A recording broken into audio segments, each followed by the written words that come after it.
The following is a Dowling Catholic Sports presentation on Iowa Catholic Radio. Our coverage of Dowling Catholic Sports is underwritten by Ashworth Vision Clinic, Construction Professionals, Dental Associates, Klein Electric, Catholic United Financial, Mercy One, the Catholic Tuition Organization, Skeffington's Formal Wear, and Bozen the Florist. Thank you for supporting Iowa Catholic Radio. And a very pleasant good evening and welcome to week 4 of the high school football season here on the Iowa Catholic Radio Network. Tonight from Valley Stadium in West Des Moines, it's Dowling Catholic hosting the Waukee Northwest Wolves. Alongside Matt Mandring, I'm Mark Amadale. John Chido is here tonight, and he's going to join us during the contest. He had a week off last week, get recuperated. And Mr. Mandring, welcome. And it's good to see only 4 home games this year, and this is the second one for Dowling Catholic. Pleasure to be here. Thinking about it today, we're already on game 4. Hard to believe we're getting almost to the halfway point already. And it's good to see Johnny here tonight and back in toughing it out tonight. That's what he's doing tonight. Well, I'm concerned because he said last week when he was home resting that he fell asleep, so he didn't really hear the score and all that. Is that true? Are we that boring? Yeah. Mark? Yeah, you're on. Right? I needed a first aid kit, and I feel like a walking Band-Aid for all the injuries there's and one right there. things I'm going through right now. But no, it was actually fun watching you guys on CISN and listening to you guys. And getting a different perspective and things that I need to work on, and saw some key note tips from a Hall of Famer like yourself, Mark, and legendary coach Mandring. It was tips. Entertaining. Tips. Yes, tips. I'll take them. It's a lot easier when you do have the replay sometimes. Yeah. Well, he was all over that. Now tonight we don't have replays, so we'll be joined by CISN at the top of the hour, but we are joined by some guests, special guests in the studio. Or press box studio, whatever you want to call it, here at Valley Stadium as we get set. 7 o'clock kickoff, no preliminary game, and we have the Fanlanders from Holy Trinity Parish in the beautiful suburb of Des Moines. And they're having their fall festival going on, and usually get listeners and viewers, so they'll have a TV set up. But we have Matt and Timmy Fanlander. Matt's the dad, Timmy's the young, third grader. And welcome, guys, and thanks for joining us. Timmy, what do you think of this? Now, this isn't the best seat in the house. That's why you have binoculars, so I'm going to let you use my binoculars. And would that be all right? You like these? They work. Help Mr. Maining with spotting. Well, good. That's awesome. Now, Matt, tell us how you're up here because of the Holy Trinity auction, raising money for the parish.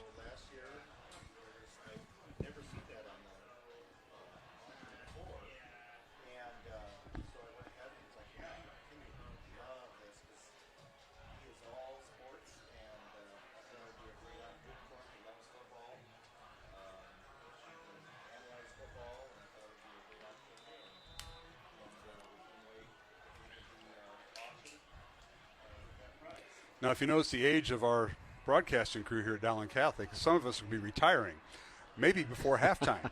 So that is good to know. We have an up-and-comer here in Timmy. And, Timmy, what do you think about being up here and calling a Dowling game tonight? All right. Well, sit back. We got this thing called the pregame show. We're going to be talking about the matchup, and feel free to jump in. All right? All right.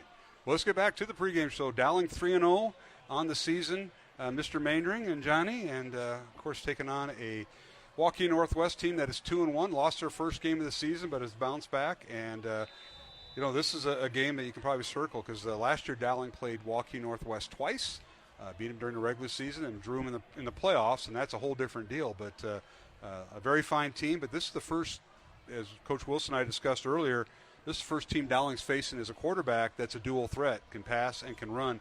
The first 3 teams that Dowling faced were just pocket passers for the most part. This young man Johnson for Waukee Northwest, Sam Johnson, he can do both, Matt, and that'll be a concern for the Dowling defense. It will. That front four, we've been talking about how good and how they've developed and everything else for the last 3 games. They're going to get tested tonight, and the depth will get tested. And that's one of the things that has played out for this group of guys is their depth on that defensive front should help against a quarterback like this. But he's a great athlete. He's 5'11", 165-pound quarterback, but he can move and throw the football, leads them both in rushing and passing.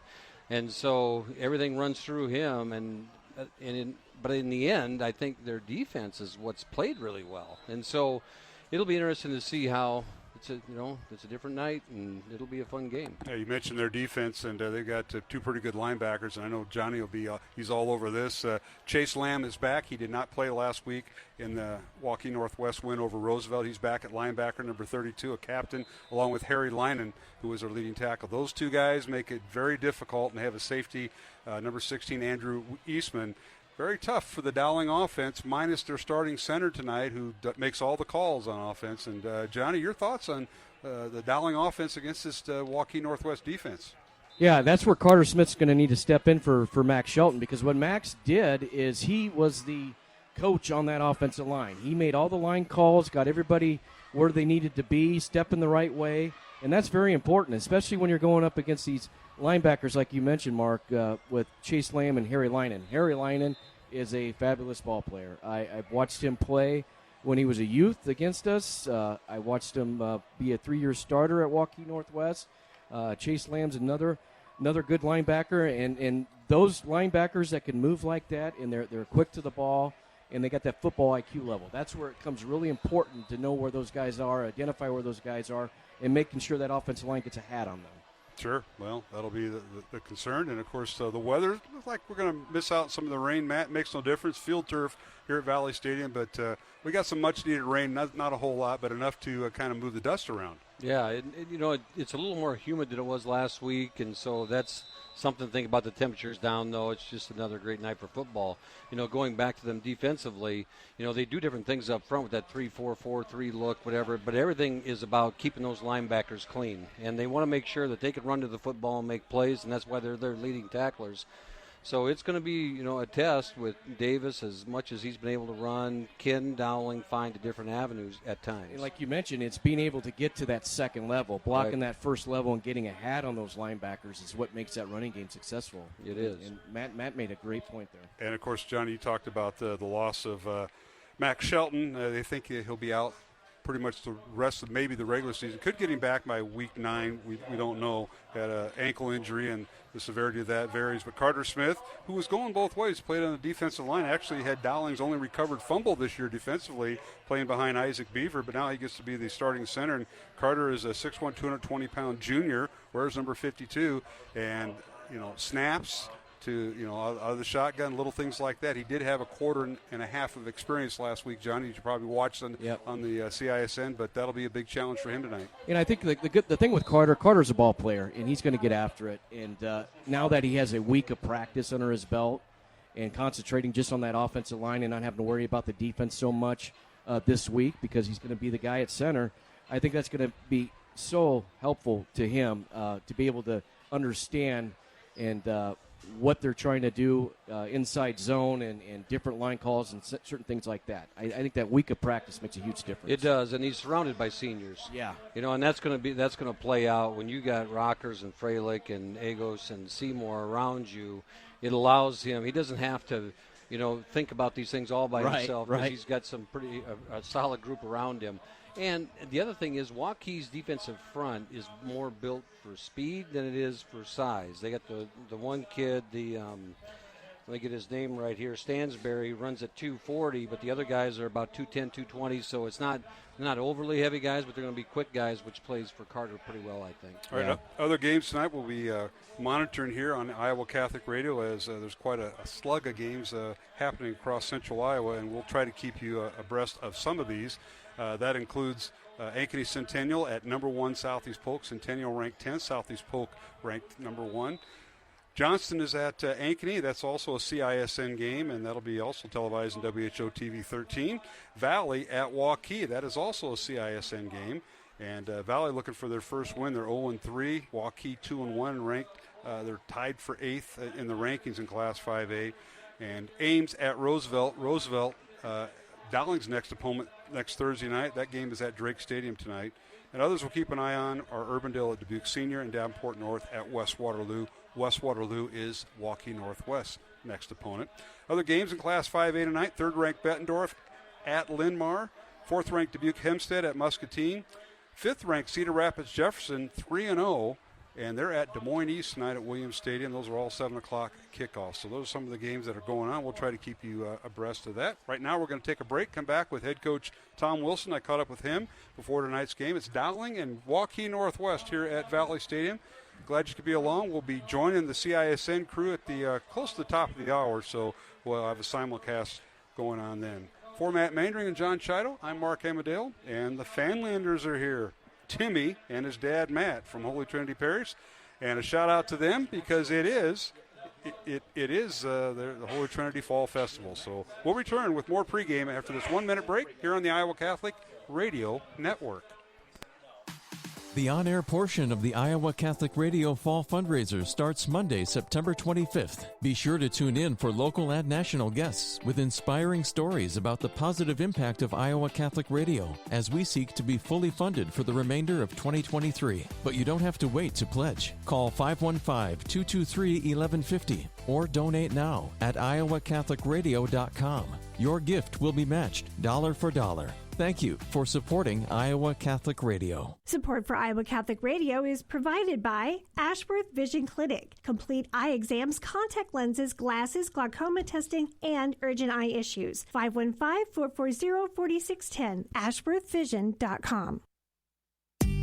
The leading Catholic voices are on the largest Catholic media network in Iowa. Father Fabian Moncada, Father P.J. McManus, Julie Nelson.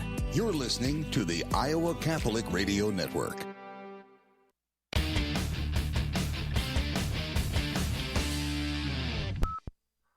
Welcome back to the pregame show here on Iowa Catholic Radio. And later on, the Central Iowa Sports Network. Mark Amadale now joined by head coach Tom Wilson. Before tonight's game, Dowling and Waukee Northwest here at Valley Stadium. Coach, thanks for joining us, and congratulations last week. I know we didn't get to talk to you after the game, and best of luck this week. Thank you, Mark.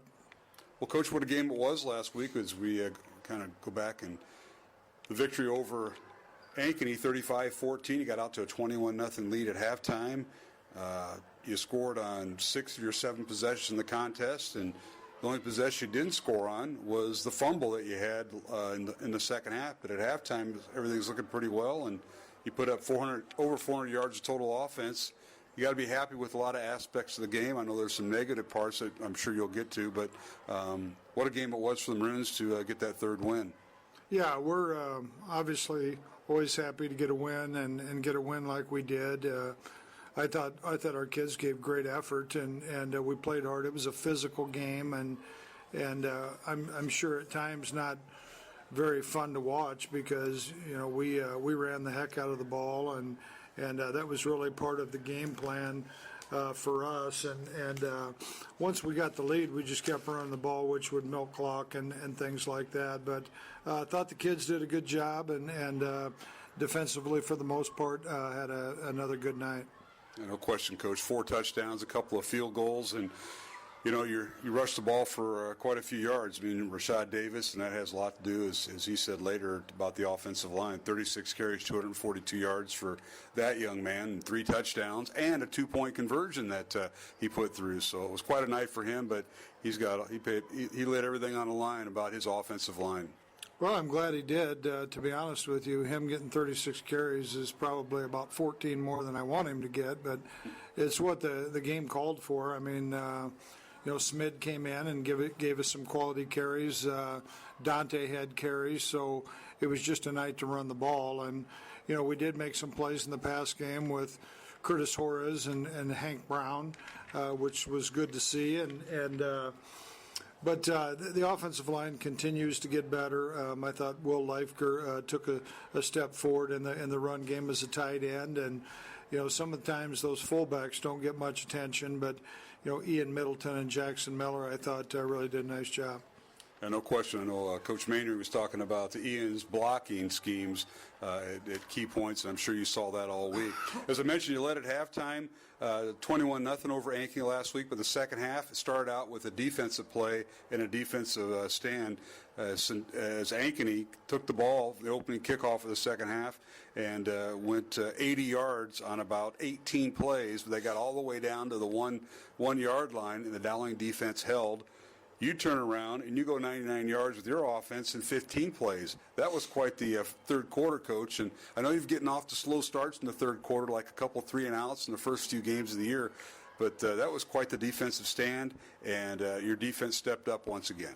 They did. I really thought our defensive coaches did a nice job of rotating people in. I think they got down to the 5 or the 10 at one time, and there was a line change in there with our defensive line, and we brought some fresher bodies in, and that's when we got the stop. So really good job by everybody involved, and anytime you can go 99 yards on offense, especially with 15 plays, you'll take it. And a lot of those, Rashad's longest run of the night, I think, was his last one at 19 yards. And so, they have a lot of bodies in the box there, and I really thought we did a great job of just plugging away and taking what they give us. And after that goal line stand, you take it down, 15 plays, 99 yards, capped off by Rashad's 10-yard run. And then I think later in your next possession, you fumble the football, and then Ankeny goes over the top twice with their big wide receiver / tight end Devin Akers, who scored twice in the second half to put 14 points up. But overall, a nice job by your defense. A lot of big plays. You were led by Dylan Manning's 7.5 tackles in Manhattan, and Zach Smith with 6 and 5 tackles respectively.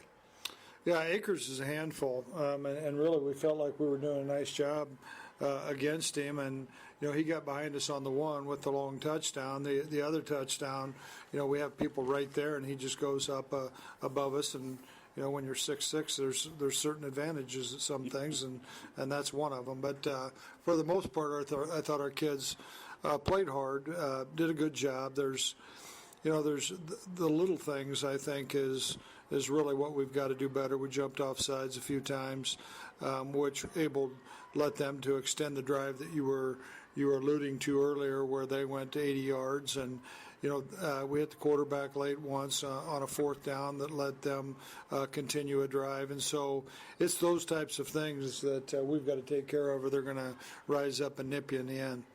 And if you're going to say anything negative about the Ankeny Dowling game, the penalties you kind of alluded to, I had you unofficially for 6 offensive penalties. I wasn't keeping track of the defensive side. And injuries. You had a few injuries. One was season-ending. That's your starting center, and that's never good. But penalties and injuries, you always look at that after the game from all the positive stuff that happened. That's the negative. Yeah, it is. I hope it's not season-ending, by the way, but. I think Max will be back at some point. I just don't know when yet. And, we had a few others in there. And, hopefully we'll get them back. And as, sometimes that just allows an opportunity for somebody else. And so we're looking forward to it. And obviously we want to get those guys back as fast as we can. But we'll see what tonight brings. Visiting with head coach Tom Wilson here on the pregame show. It's Dowling and Waukee Northwest here at Valley Stadium. Dowling Catholic with the record of 3-0. They're ranked second in Class 5A. Waukee Northwest comes in with a record of 2-1, and they're tied for 7th in the last rankings by the Associated Press. We'll return after these messages, talk with Coach Wilson about tonight's opponent, the Waukee Northwest Wolves, here on Iowa Catholic Radio. Throughout history, our Lord has shown us that He is truly present in the Blessed Sacrament. Experience these wonders for yourself as Iowa Catholic Radio presents the Vatican International Exhibition Eucharistic Miracles of the World at Beckman Catholic High School in Dyersville, now through October 3rd. Learn more about how you can bring this beautiful panel display to your parish, school, or faith-based organization by calling 515-223-1150 or visit iowacatholicradio.com. Support for Iowa Catholic Radio is provided by Construction Professionals. Construction Professionals does remodeling and new construction. Construction Professionals is a Catholic family business built on a strong foundation. CPCustomHomes.com. Thank you, Construction Professionals, for supporting Iowa Catholic Radio. Iowa Catholic Radio is now available on your smart speaker. Step 1, say, Alexa, enable the Iowa Catholic Radio skill. Or enable it through your Alexa app. Step 2, say, Alexa, open Iowa Catholic Radio. Now enjoy listening to Iowa Catholic Radio through your smart speaker.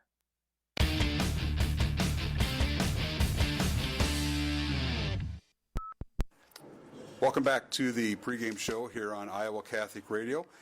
And later on, joined by the Central Iowa Sports Network as we simulcast tonight's game, Dowling and Waukee Northwest, joined now by head coach Tom Wilson. And Coach, best of luck tonight. Obviously, taking on the Waukee Northwest Wolves.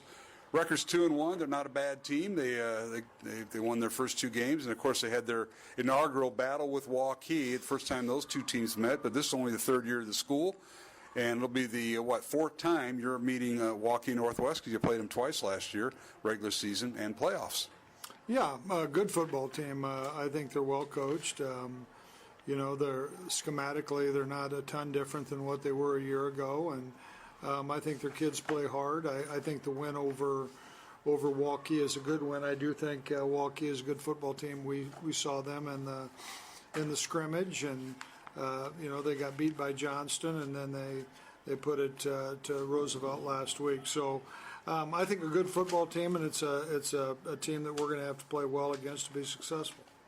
Well, what are some of the keys against Waukee Northwest? It looks like their quarterback will be one of 2 quarterbacks you're going to see in a row that love to run, but they can also pass, and that's the two-headed monster you're going to face with offensively from this Waukee Northwest team. The quarterback that can do both.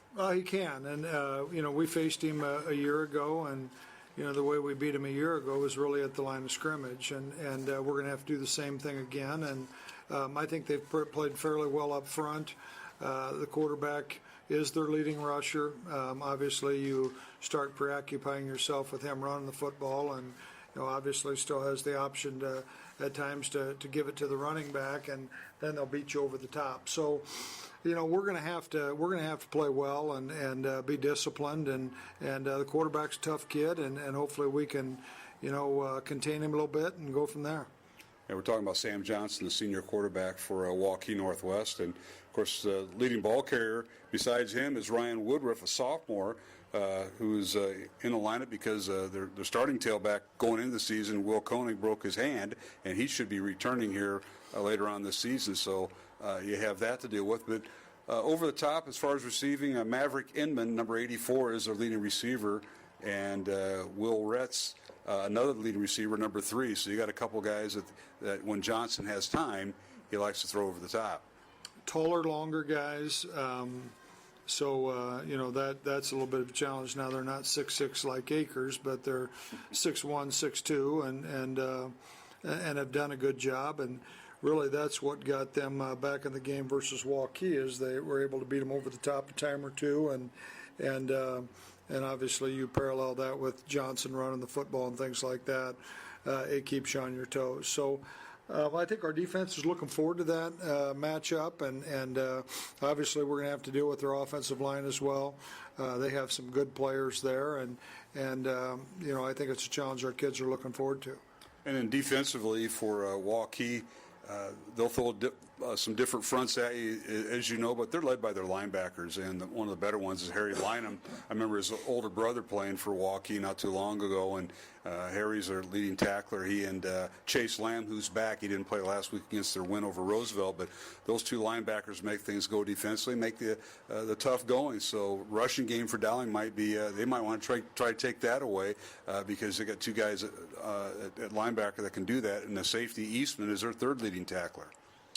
2 really good players in Lamb and Line, and I swear it seems like they're 27 years old because I've coached a lot of games against them. But really good players, I think getting fairly high-level college interest, and really I think they should. They moved Line, and he's been an outside linebacker most of his career, and they moved him inside this year, and it looks like he's found a home there. I think those guys are really good, and defensive line, I think they're adequate. Vineyard, 44, I think he's somebody that's flashed to us. And I think their secondary's done a nice job. So it's a good defense, and they always play good defense, and I think it'll be interesting. And everybody's going to try and take Rashad away, and sometimes we'll use him in different ways, but yet there's opportunities for others to make plays as well. Well, Coach, let's talk about a little last week. Some of the guys that stood out. I know we talked about the Russian attack, the defense for Dowling. What were some of the people that stood out, especially when you broke Gamefield down, that maybe we didn't mention on the radio or didn't get recognition? Well, really, it's I mentioned the fullbacks earlier with Ian Middleton and Jackson Miller, and both of those guys are sophomores. And Ian's played. He played some for us as a freshman, so he's no stranger to that. But I think they continue to get better. I think Joe Freylack quietly does his job pretty well. He's our left guard and played some last year. And so he's not new to it as well. But I don't know if we talk about that D-line enough with some of those guys that we rotate in. Will Ringwelski is one of them that just comes in and does his job. And, last couple of weeks we played Aiden Ducharme a little bit more. I think Lucas Gigliano continues to play well, and Ducharme has played a little bit more football for us. And then, really we've just been steady in the secondary, and that's kind of Nick Frerichs' personality as well as Matt Hanton. I think they're just steady kids and do a really good job for us, and they're smart. But, Andrew Schumacher, I think, has been a weapon. You mentioned earlier in the 2 field goals, but I think he's probably zoned as many kickoffs this year already as what he did the entire year last year. So, comments from head coach Tom Wilson before tonight's game. Dowling and Waukee Northwest here at Valley Stadium, alongside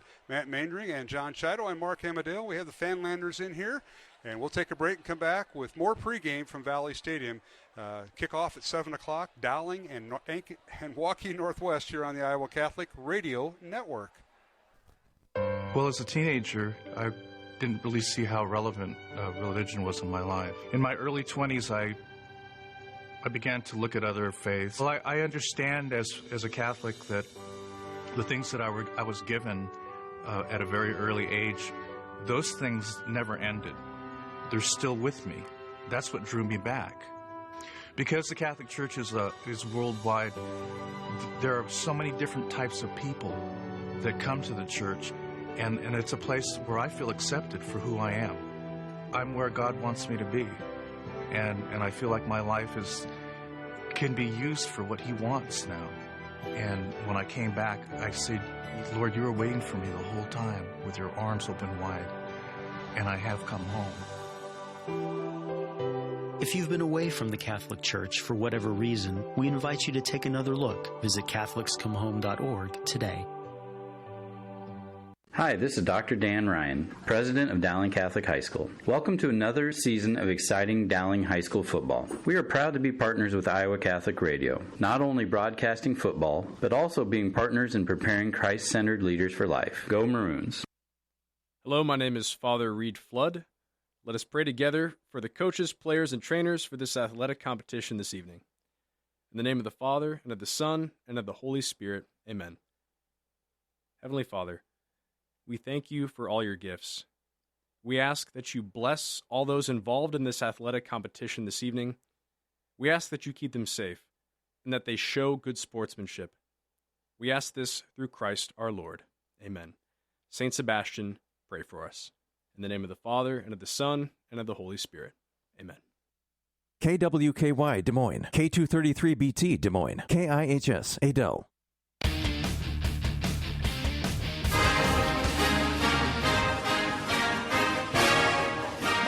welcome back to Valley Stadium here in West Des Moines as we get set for Week 4 of the high school football season. Mark Amadale joined by Matt Maindring and the Fonlander family. Matt, Timmy, say hello to our friends out there in the TV land.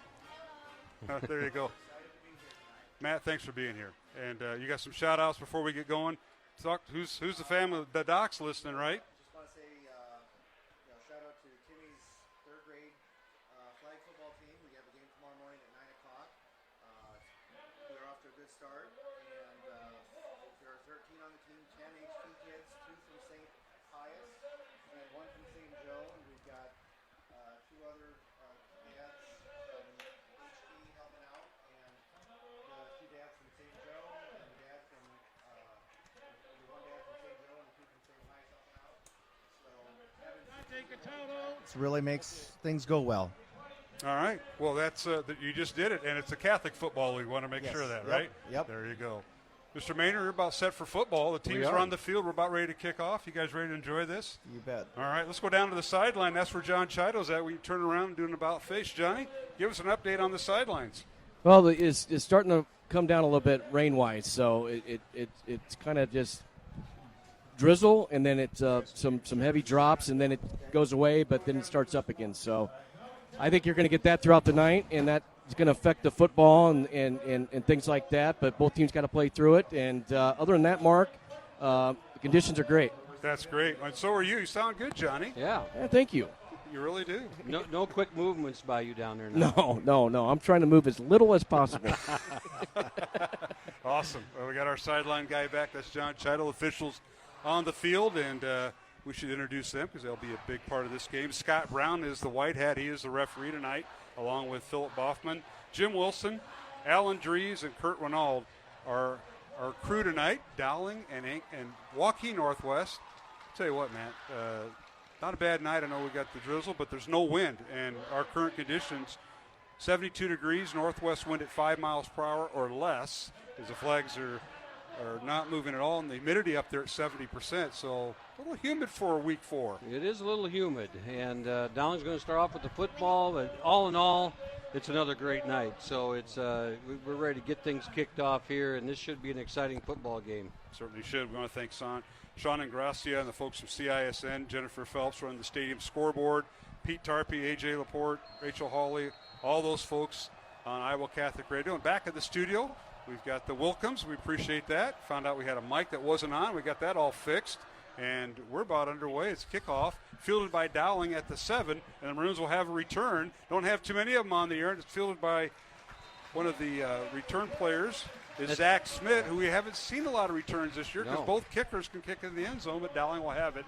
A first down there, Matt. And I think intentionally, they're going to go to Zach's side, not going to kick the ball to Rashad on the other side of the football field. So you saw a little bit of a squib kick there and a little bit of a line drive, returnable, but not one that's going to probably bust through. And Zach did a nice job of getting the ball out to the 33. All right, let's take a look at the Dowling offense led by quarterback Dante Cataldo.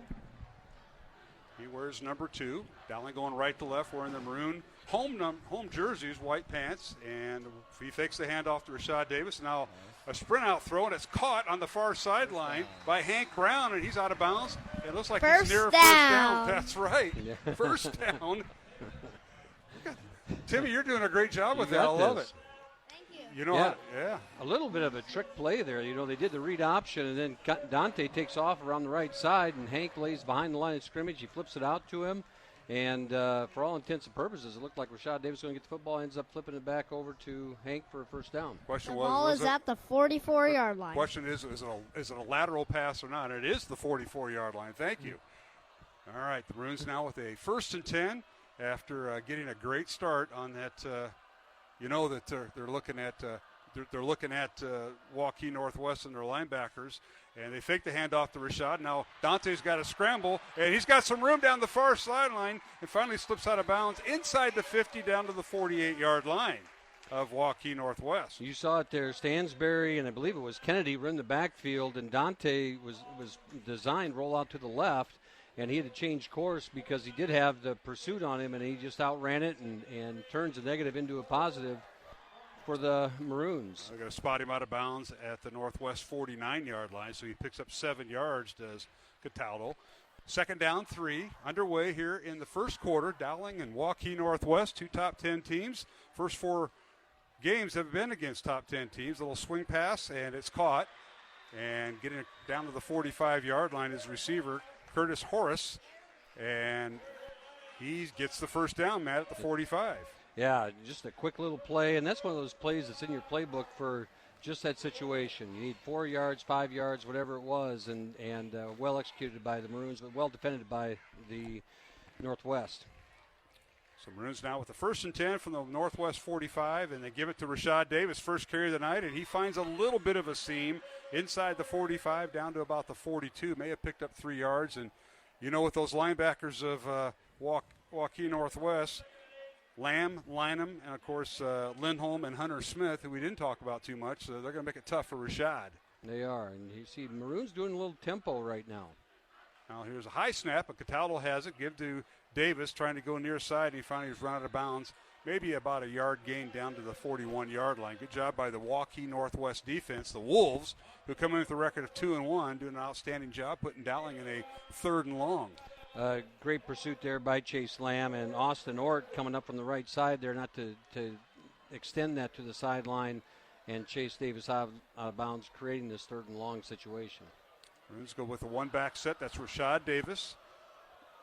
9 touchdowns on the year, over 500 yards of rushing for Rashad. Here's a snap, 2 receivers right to the left, and now Cataldo wants to run, sticks on his feet, now is finally tripped up and may have lost a yard back to the 42, and it'll bring up 4th down for Dowling. They did do, the Wolves ran a little bit of a stunt up front and forced Dante up into the pocket, and he was just about out of it with a nice shoestring tackle there by the Wolves, and stops this drive at the 42. Maroons will send out their punting unit. Zach Smid, number 9, in the punt, the senior. Averaged about 37 yards a kick. Long snapper will be Wyatt Jones, number 44. Maroons' line of scrimmage is the Northwest 42. Dowling going right to left.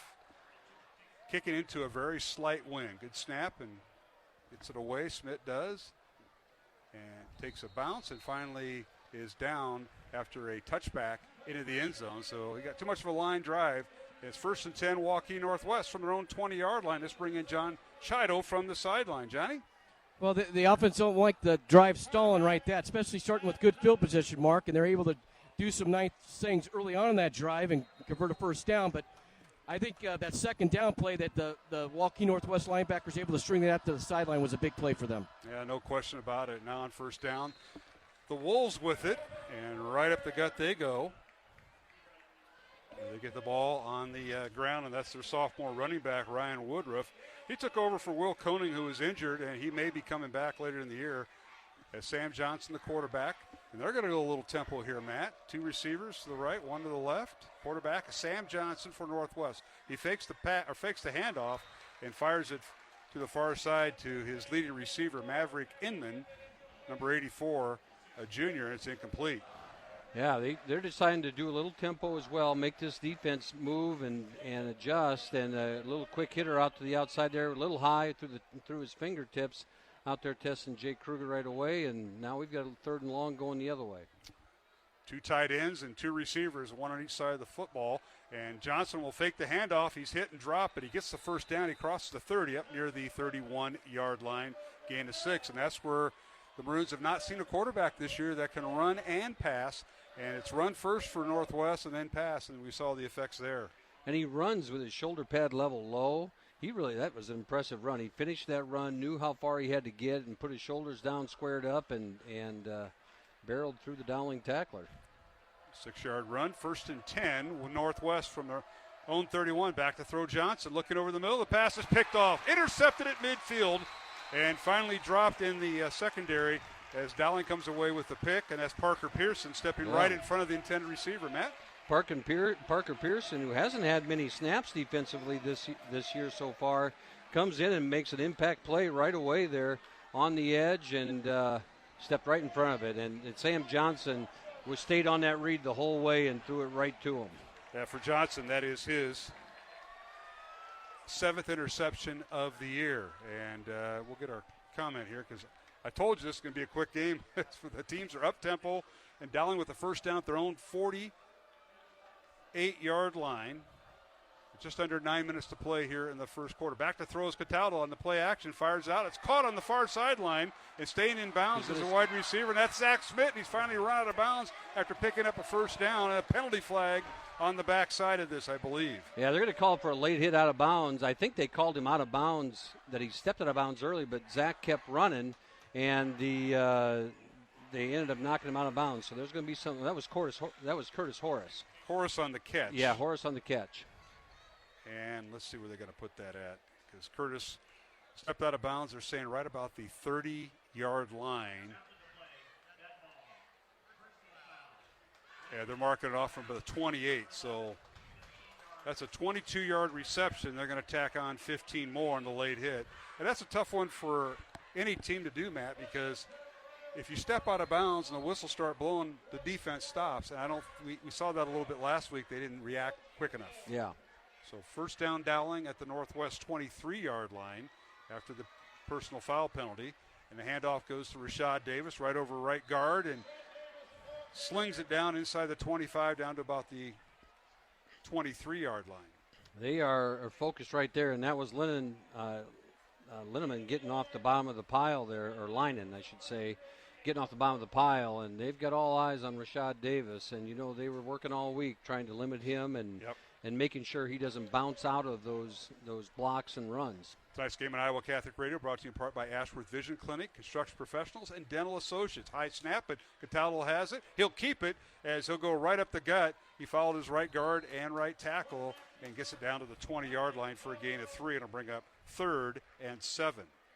Nice strong run there by Dante. You saw Sam Johnson run. He says, I can do that too. And just that quarterback draw up the middle creates about a 3rd and medium here as Dowling's sitting here and exploring a little bit. We see a little balance right here, run pass, contrary to what we saw in the second half. Yeah. We saw one pass, I think, in the second half. The Maroons with 2 receivers to the right and 2 to the left. Cataldo out of the shotgun with a fullback in front of him.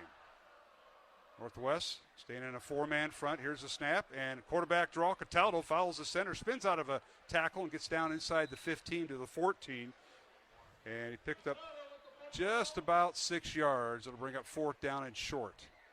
That was a really good play, I think, by Matt Lindholm. I thought when Dante took off in that quarterback draw, there was enough room there for him to get a first down and more. But the credit to the Wolves linebackers, they really shut that down, and kind of what you expect right here, Dowling going for it on 4th and short inside the 15. Yeah, 4th and 1 from the 14-yard line. Rashad Davis in the backfield, 2 receivers to the left, and an extra tight end on the left side for Dowling. Cataldo, long count, and the give is to Rashad, and he bounces his way, zigzags, and goes forward right over center and right guard. First down, Maroons. And again, Matt, he does a great job of reading his offensive line. He did. He just climbed in right behind him and let those big guys up front. That was right behind Freilich and Carter Smith, as this was right an A-gap run. So that was Freilich, Smith, and Agos right down at him. And you could see the defense really stacking up over on Rockers. And they had a bunch of guys over there to make sure they're not going to run at Rockers. Reminder, Carter Smith starting at center for Dowling, number 52, to the injury to Max Shelton. And now a handoff, and that play is blown up by Waukee Northwest as running out of bounds is Rashad Davis. Tried to turn the corner and cut up field down the far sideline, but he couldn't get the corner turned and lost a yard back to the 12-yard line to bring up 2nd and 11 from the Northwest 12. It looked like Jack Vineyard right there maintaining his contained position on the left edge of the Wolves defense as Dante was reading that read option play and led it to Davis as he tried to get to the edge. Pistol formation with Rashad Davis in the backfield, 2 receivers to the left. Now the Maroons will do a check with me. 5:45 to go first quarter. No score. Dowling and Waukee Northwest, a couple of top 10 teams. In Class 5A district football from Valley Stadium tonight here on the Iowa Catholic Radio Network. Penalty flag, delay of game on the Maroons. So that's a tough penalty. Yards. Yeah, that's a tough penalty right there in the red zone to get that delay of game.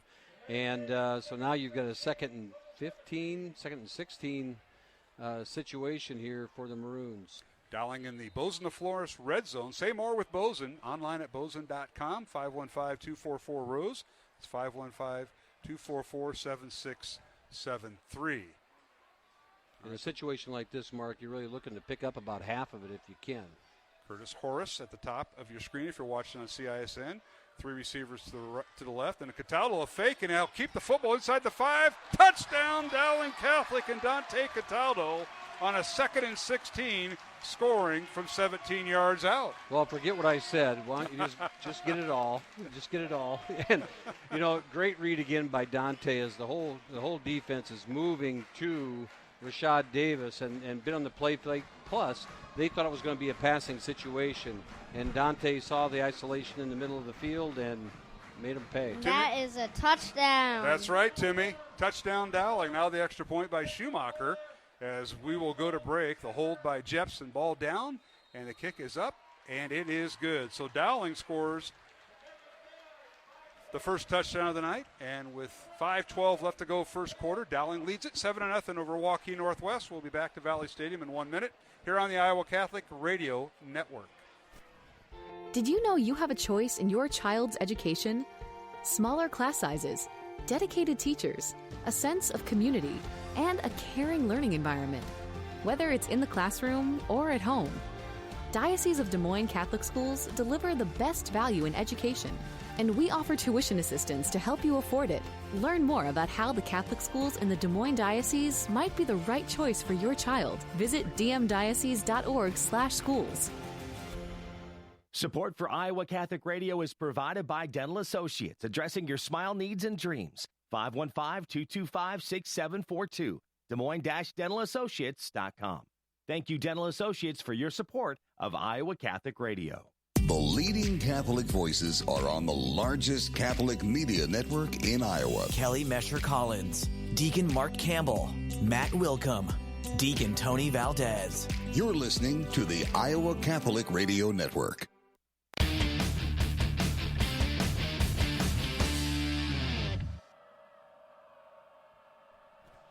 8 plays, 52 yards on the Dowling drive, capped off by Dante Cataldo's 17-yard run for a touchdown. Schumacher adds the extra point. Dowling leads 7-0. The kickoff by Schumacher ends up in the end zone, so it'll be a touchback. 1st and 10, Waukee Northwest from their own 20. Let's go down to the Dowling sideline as he returns this week, and that is the Dowling 8th grade football coach, who, by the way, is 2-0, Matt. It's John Chido. Mark, thanks for that. Appreciate it. You bet. Just want to point out, Waukee's making it tough to run inside, and Dowling spread them out there, and Dante made a nice read, like Matt said. But getting those extra guys out of the box and getting those one-on-one matchups with Dante and a linebacker, the success to the Maroons so far. Yeah, they've really done a good job checking down, and even with the backup center, Matt, the Maroon line calls have been working well. Now Waukee Northwest from their own 20-yard line. And they put the ball on the ground. They get it up to about the 25-yard line, looks like. 27, they'll spot it down, so it'll bring up 2nd down and 3 for Northwest. I believe that was Caleb James in that run. That was a strong run, tough run. Well, no, I take that back. That was Woodruff on that last run. The handoff goes to Caleb James, who's in there now, number 15. So Caleb James is the backup running back. Ryan Woodruff is the starting running back, and he gets it up. James leaves about a yard shy, so it's 3rd and 1 Northwest at the Northwest 29-yard line. Maroons lead it 7-0. And now on 3rd and short, and looks like they got the first down on the running play as they move the chains across the 30. Good line play up front right there for the Wolves as they run pretty big. Landon Kennan, 255, Nick Macbeth at 240, Cole McIntyre at 205, and Amir Muchik at 280 and Malcolm Mutai at 245. They're a pretty big offensive front, and they executed there very well. 1st and 10 from the 24-yard line, or checked at the 34-yard line, and the handoff, and looks like Johnson kept the football. A lot happened over there off of left tackle, Matt, is where it all started. Yeah, Dylan Manning comes in and stops that play up. The kid is just a tackle machine, as he has a nose for the football. And that front four cleans things up for him, so he gets a free run at that running back. But again, that was after a 5-yard gain, so a strong run there by Johnson. So Sam Johnson can do it with his legs. Play action. Johnson looks left, throws it up, caught. 1st down Northwest, across the 45 up near the 46-yard line. And a nice reception out there by the Wolves as they went to the quick out. Went to the quick out in front of Kruger out there, and he makes the play and allowed for no yards after the catch. But a good execution there by the Wolves for the first down as they start to put a drive together. That's Inman with the reception. Maverick Inman, their leading receiver. He's got 2 catches tonight, that one for 6 yards. And now they go back to the ground. Quarterback will keep it, and that's Sam Johnson. Gets outside the tackle, and he runs to a first down into Dowling territory at the 40-yard line. A 15-yard run, and Wolves first down. They really collapsed that side of the line there as the left side of the Dowling line and linebackers. They got to him and created wide open there for Johnson. So Johnson back to throw again. Now wants to run. Looking to run between the tackles. He's hit and finally brought down Falls forward to the 34, a gain of 6. And that's that dual threat that we were talking about. First quarterback the Maroons have seen like that this year, and it comes in Game 4, and I guarantee it'll be next week in Game 5 against Roosevelt with Patton. Owen Pins comes and makes the tackle from behind on Johnson there as he squirts through that line of scrimmage thinking pass. And here again they're showing a 5-wide set initially. Or 4-wide with that stacked tight end, flanker, whatever you want to call him.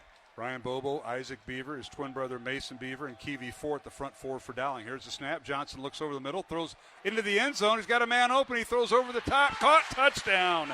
Touchdown, Maverick Inman from Sam Johnson from 34 yards out. And Waukee Northwest 1 point away from tying this ball game. Yeah, they ran what I would call a flag pattern. They ran to the corner of the end zone over there, and the ball was right on target. Great throw by Sam Johnson right over the top of the Dowling defenders.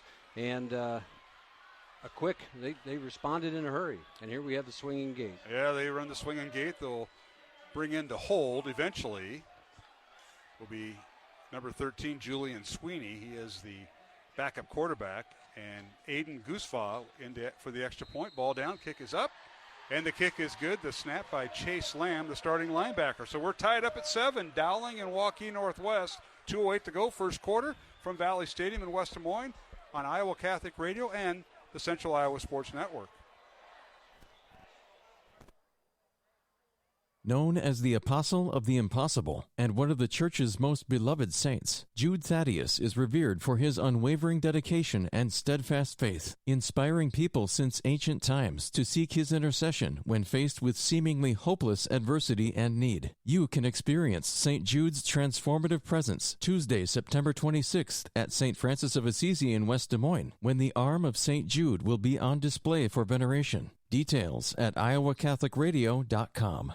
Support for Iowa Catholic Radio comes from Mercy One, your expert circle of personalized care for all your health needs. With more care locations than anyone, your best life is their one purpose. Find your doctor at mercyone.org. Weekdays at 1 p.m., it's Dr. David Anders with Call to Communion. It's a live call-in show for non-Catholics and fallen away Catholics. Called to Communion on the Iowa Catholic Radio Network, connecting listeners with Christ.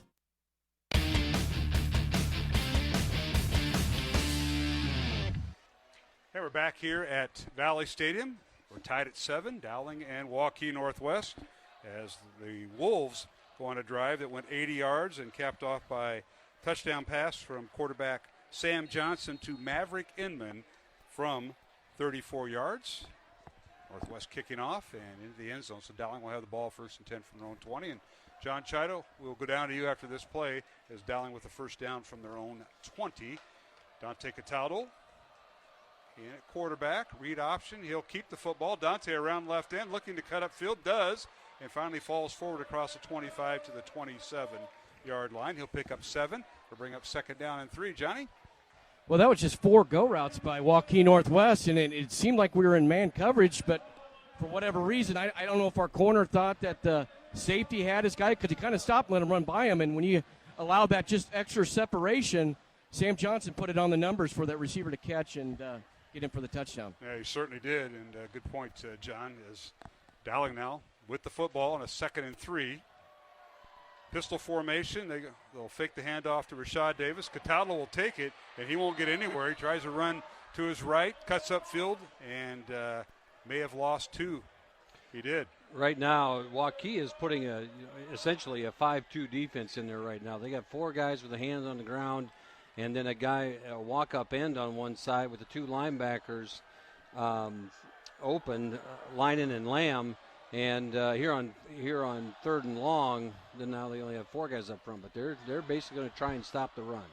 All right, the Maroons put a man in motion. That's Curtis Horace. He can split out wide to the left.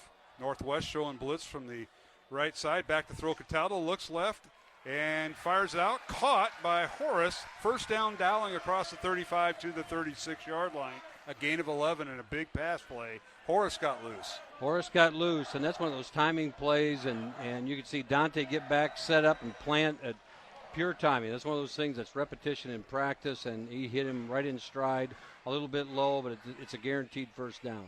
Second catch tonight for Curtis Horace of Dowling Catholic. He is a 6'2", 175-pound senior. Dowling with the first down at their own 36. 21 seconds left to go in the first quarter. Now Cataldo steps up in the pocket, fires near side.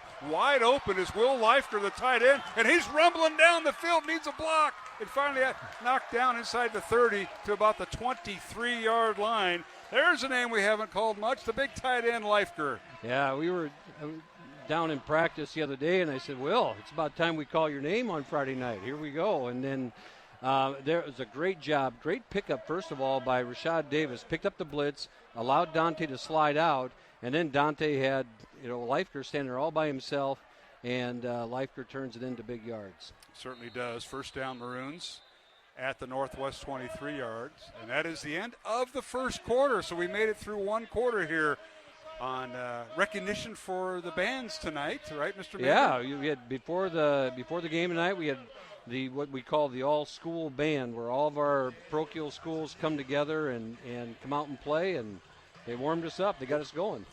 It's tied at 7. We'll go to the second quarter after this 1-minute break here on the Iowa Catholic Radio Network. Would you like to highlight a birthday, anniversary, or other special occasion? You can do that by underwriting a day of broadcasting on Iowa Catholic Radio. For a monthly gift of $300 or more, your message will be heard on the Iowa Catholic Radio Network throughout the day of your choosing. It's the perfect way to honor your memories and milestones while supporting your favorite radio station. Dates go quickly, so reserve yours now. Call 515-223-1150 or email Deacon Mark at iowacatholicradio.com. Support for Iowa Catholic Radio is provided by Skeffington's Formalware, in business since 1951, with locations in Des Moines, West Des Moines, Coralville, and Ankeny. Skeffington's Formalware, fitting you for life celebrations. Online at skeffingtons.com. The leading Catholic voices are on the largest Catholic media network in Iowa. Mother Angelica, Father John Trigilio, Marcus Grodi. You're listening to the Iowa Catholic Radio Network.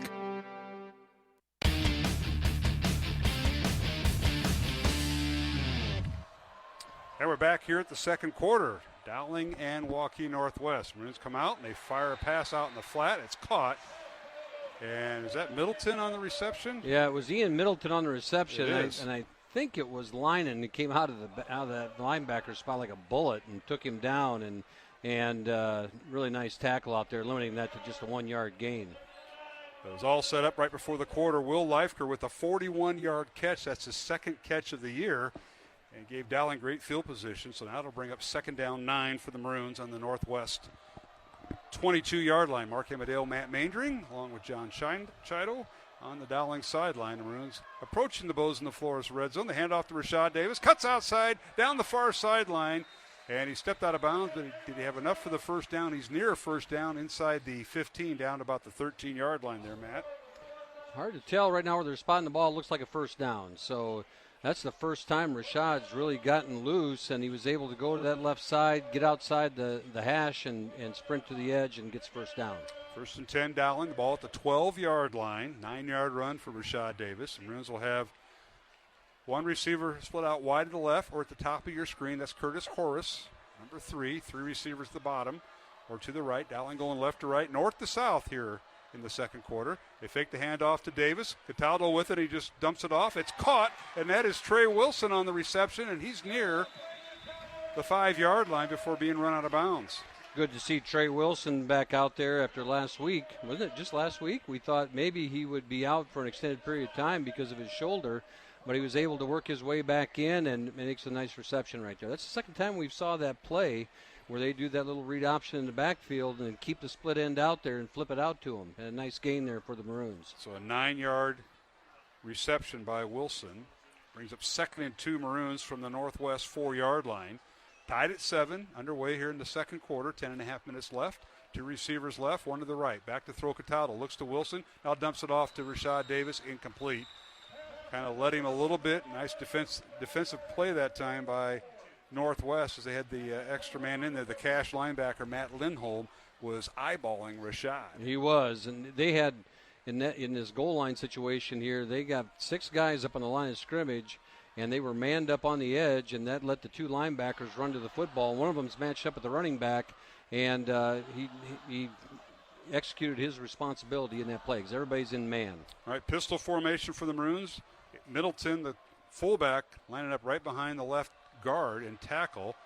Cataldo out of the shotgun with Rashad Davis. Now we've got a timeout, Dowling, and we'll take it with him. With 10:27 to go, second quarter, tied at 7, Dowling and Waukee Northwest here on Iowa Catholic Radio and the Central Iowa Sports Network. Catholic United Financial, proud to support Iowa Catholic Radio. Catholic United, member-owned, with financial services to protect and connect Catholic families, parishes, schools, and communities. Catholic United, helping Catholics in Iowa and the upper Midwest build secure financial futures for 145 years. Learn more about the Catholic United story. Call local member advisor Duke McCarter at 515-380-0153 or go to iowa.catholicunitedfinancial.org. Support for Iowa Catholic Radio comes from Mercy One, your expert circle of personalized care for all your health needs. With more care locations than anyone, your best life is their one purpose. Find your doctor at mercyone.org. Support for programming comes from Klein Electric, a local family-oriented electrical contractor, a 100% employee-owned company with branches across the Midwest to provide comprehensive electrical services. Klein Electric is able to help with any residential and commercial project. Learn more at kleinelectric.com.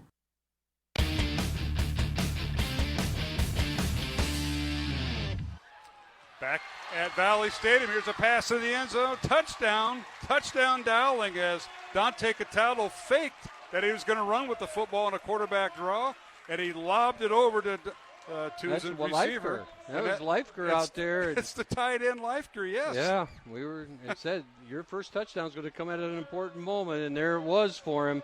That looked like the old fake field goal play. That's what I was going to say. Yeah, it's just that over-the-top throw as he runs up to, looks like quarterback draw, flips it to Leifker, well executed. 4-yard touchdown pass, Dante Cataldo to Will Leifker. Extra point now by Schumacher on the hold by Jepson. The extra point is good. So 10:22 left to go. Second quarter from Valley Stadium. Week 4 of the high school football season is Dowling 14 and Waukee Northwest 7. We'll be back after this 1-minute break here on the Iowa Catholic Radio Network. Did you know you have a choice in your child's education? Smaller class sizes, dedicated teachers, a sense of community, and a caring learning environment. Whether it's in the classroom or at home, Diocese of Des Moines Catholic Schools deliver the best value in education, and we offer tuition assistance to help you afford it. Learn more about how the Catholic schools in the Des Moines Diocese might be the right choice for your child. Visit dmdiocese.org/schools. Support for Iowa Catholic Radio is provided by CTO. Your support has helped thousands of students attend our Catholic schools. CTOiowa.org. At CTO, the bottom line, it's for the kids and their future. Weekdays at 5 p.m., it's Catholic Answers, a live call-in program to offer Catholics and non-Catholics a chance to talk with world-class apologists and theologians. Catholic Answers, live on the Iowa Catholic Radio Network, connecting listeners with Christ.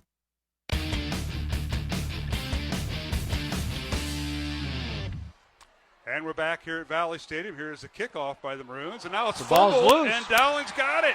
The Maroons come up with it. Johnny on the spot for the Maroons, and that is a big turnover in this contest as Matthew Hanton is at the bottom of the pile and picked it up. How about that? So Dowling will take over. Let's go down to John Chido. Lots of things happening. Johnny, take it away. Well, how about change of momentum in a flash right there? You have the Tim Tebow jump pass for the touchdown. Then the kickoff return gets fumbled. Dowling recovers it. Matthew Hanton, and boom. Now you can turn a 14-7 game. It can become a 2-score game. So what a change of momentum for the Maroons. No kidding. Thank you, John Chido, for that report. Dowling leading 14-7. Mark Amadale, Matt Maindring, John Chido, and, of course, the Fonlander family here tonight. Maroons with a first down at the Northwest 18-yard line with 10:19 to go here in the second quarter. Pistol formation. The give is to Rashad Davis, and he almost busted it. Gets inside the 15 all the way down near the 12 of Northwest to pick up a 6. And that time the Maroons went straight ahead instead of trying to put Rashad outside. And you can see that, Waukee's coming up there. They got eight guys in the box, and Dowling just made the decision, we're going to run right at you. 6-yard gain and hurry up offense for Maroons. Pass is caught on a quick out pattern on the near side. That's Hank Brown with the reception. And he gets inside the 10 down near the, I'm going to put him at the 7 for a gain of 5 there, Matt. Not a bad play. It was. That was a really good play. A quick hitter, should be enough for a first down. And, here they're taking advantage of that momentum. As Johnny said, this is a big flip in the momentum after the Waukee touchdown. So it is first and goal on that first down play by Dowling Catholic. The Maroons taking their time getting the play in. 20 on the play clock. 9.5 minutes on the game clock here in the second quarter. 14-7 Dowling. They give us to Davis. Bounces around. Now cuts outside. Aiming for the pylon. Did he get in? Yes, he got did. It. Touchdown. Yes. Rashad Davis from 7 yards out. And I'll tell you what, the play was initially to run right over right guard. That broke down, and Rashad, it was a sprint to the pylon. It was a sprint to the pylon. And give credit to the blockers. They stayed on their blockers. They know when Rashad Davis is loose in the backfield, you keep blocking to the whistle because you don't know where he's going to end up. And he bounced that thing to the edge and got the pylon with the football. All right, Schumacher in for the extra point. Jack Jepson to hold. And the ball is down, and the extra point attempt is up and good. Good snap from Wyatt Jones, and Maroons now lead at 21-7 over Waukee Northwest with 9:19 to go. Here in the second quarter, we'll return to Valley Stadium after this 1-minute break on the Iowa Catholic Radio Network and CISN. Tuesday, September 19th at the Tea Room in downtown Des Moines, the Basilica Knights of Columbus invite all men to attend CORE, an evening of fellowship that aims to form and strengthen Catholic men in faith and virtue as missionary disciples. National speaker Jessica Navin, the spiritual formation manager for Focus, will provide a look at the interior life of lay Catholics, including principles of spiritual warfare for husbands and fathers. Doors open at 7:30 p.m. Learn more at iowacatholicradio.com. A message brought to you by the Basilica Knights of Columbus and the Iowa Catholic Radio Network. Support for Iowa Catholic Radio is provided by Ashworth Vision Clinic. Complete eye exams, contact lenses, glasses, glaucoma testing, and urgent eye issues. 515-440-4610. AshworthVision.com. The leading Catholic voices are on the largest Catholic media network in Iowa. Father Brian Milady, Prudence Robertson, Scott Hahn. You're listening to the Iowa Catholic Radio Network.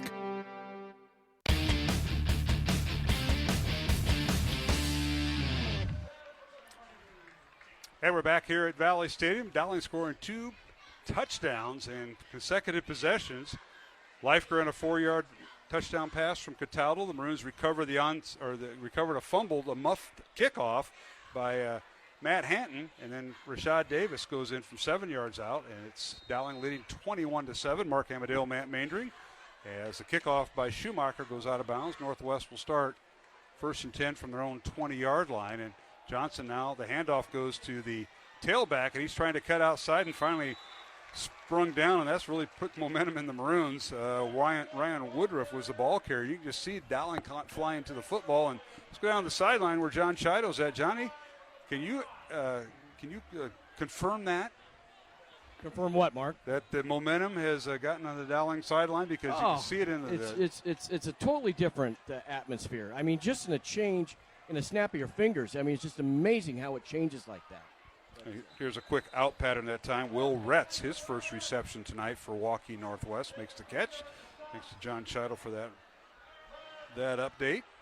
As ball's up to the 29-yard line, so it'll bring 3rd and 1. Quick pass out there, and Jake Kruger makes the tackle as it creates a 3rd and 1 situation here for the Wolves. And quarterback sneak by Johnson. He's got the first down across the 30 up to the 31-yard line. Dowling 21, Waukee Northwest 7.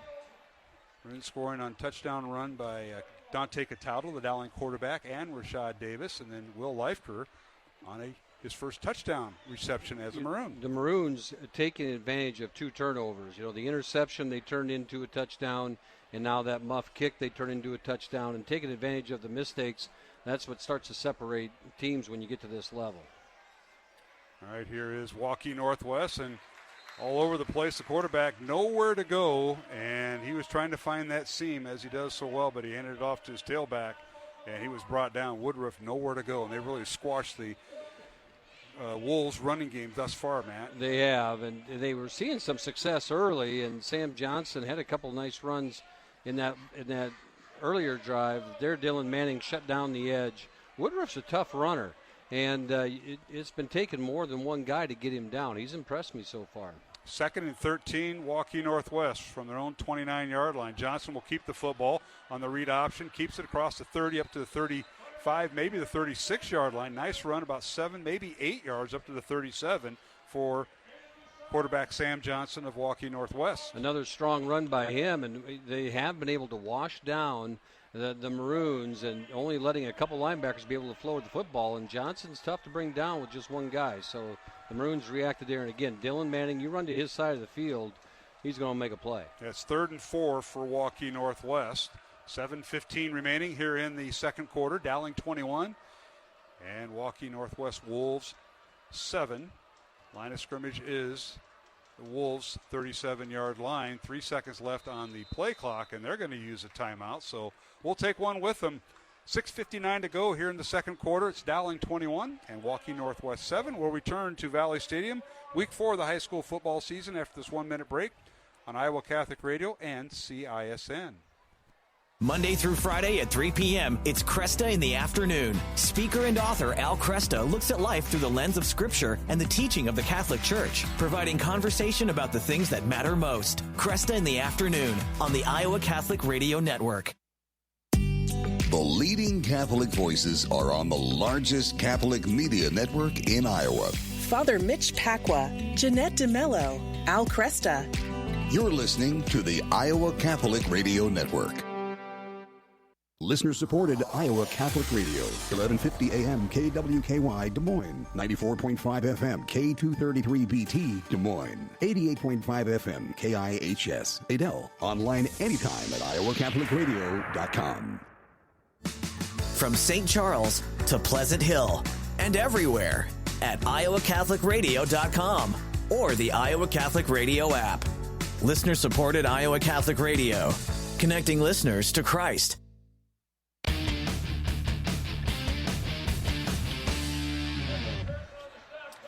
We're back here at Valley Stadium. The Wolves run a play while we were away, and a swing pass up to the 41-yard line, gain of 4.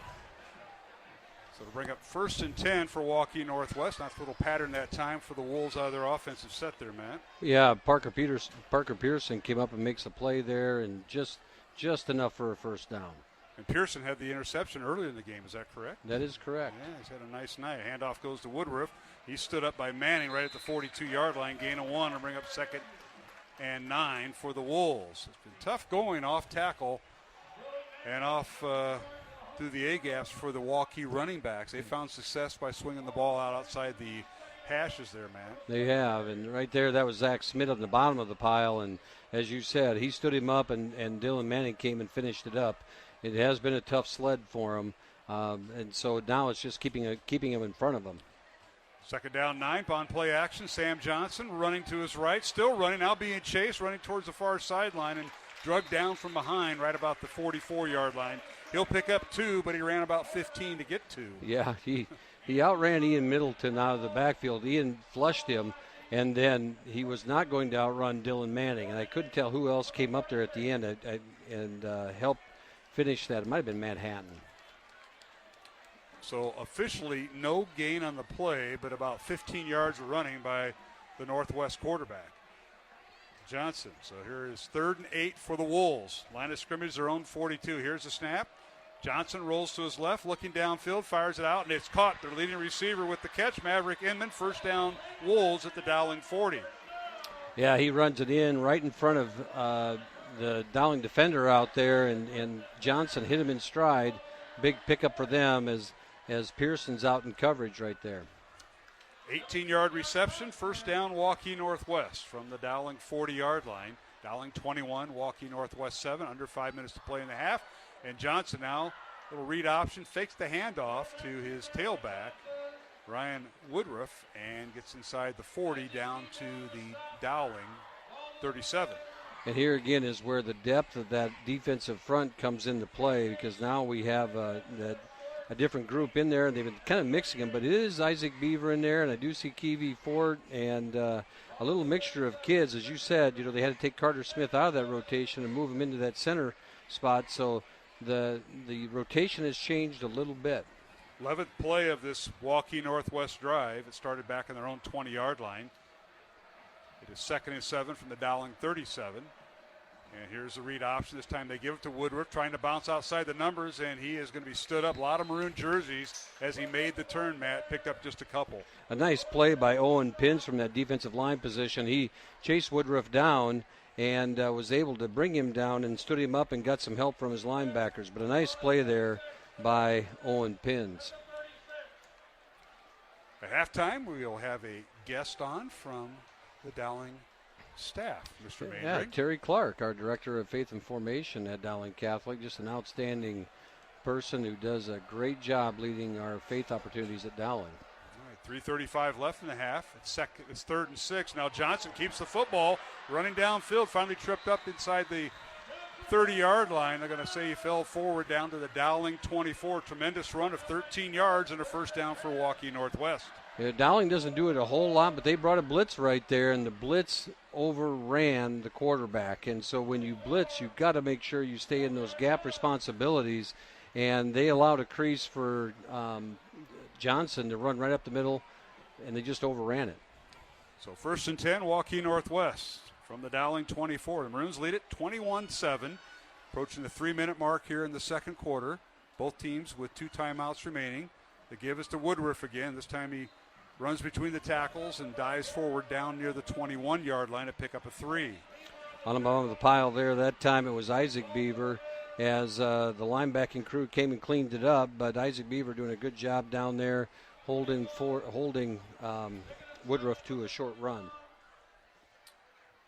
This will be the 13th play of the drive for Waukee Northwest. It started back at their 20-yard line. Quarterback is Sam Johnson. He's been going with his tailback, and that's Ryan Woodruff, the sophomore. Back to throw Johnson this time. Now wants to run.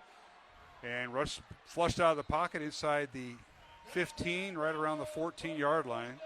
A gain of about 6 for the Wolves. He was able to get around Will Ringwelski out there and then ran to the edge, and I couldn't tell if that was Zach Smith coming up or on the edge over there and forced him out of bounds short of the first down, but it does create a 3rd and short. And Mark, this is really what Waukee Northwest needed. They needed a time-consuming drive because the momentum had turned. Yeah, 6-yard run for Johnson, and now it's 3rd and short, as you mentioned. They run the dive play over the right guard, and he gets down near the 14 is where the officials are standing, so it should be good enough for a first down. And as you mentioned so many times, no need to measure on the turf fields, unlike you coaches who used to chalk the fields the night of the game. Now, I was watching a professional football game this week, and I saw him measure twice in the first, I think it was the first 5 minutes of the game. I couldn't believe it.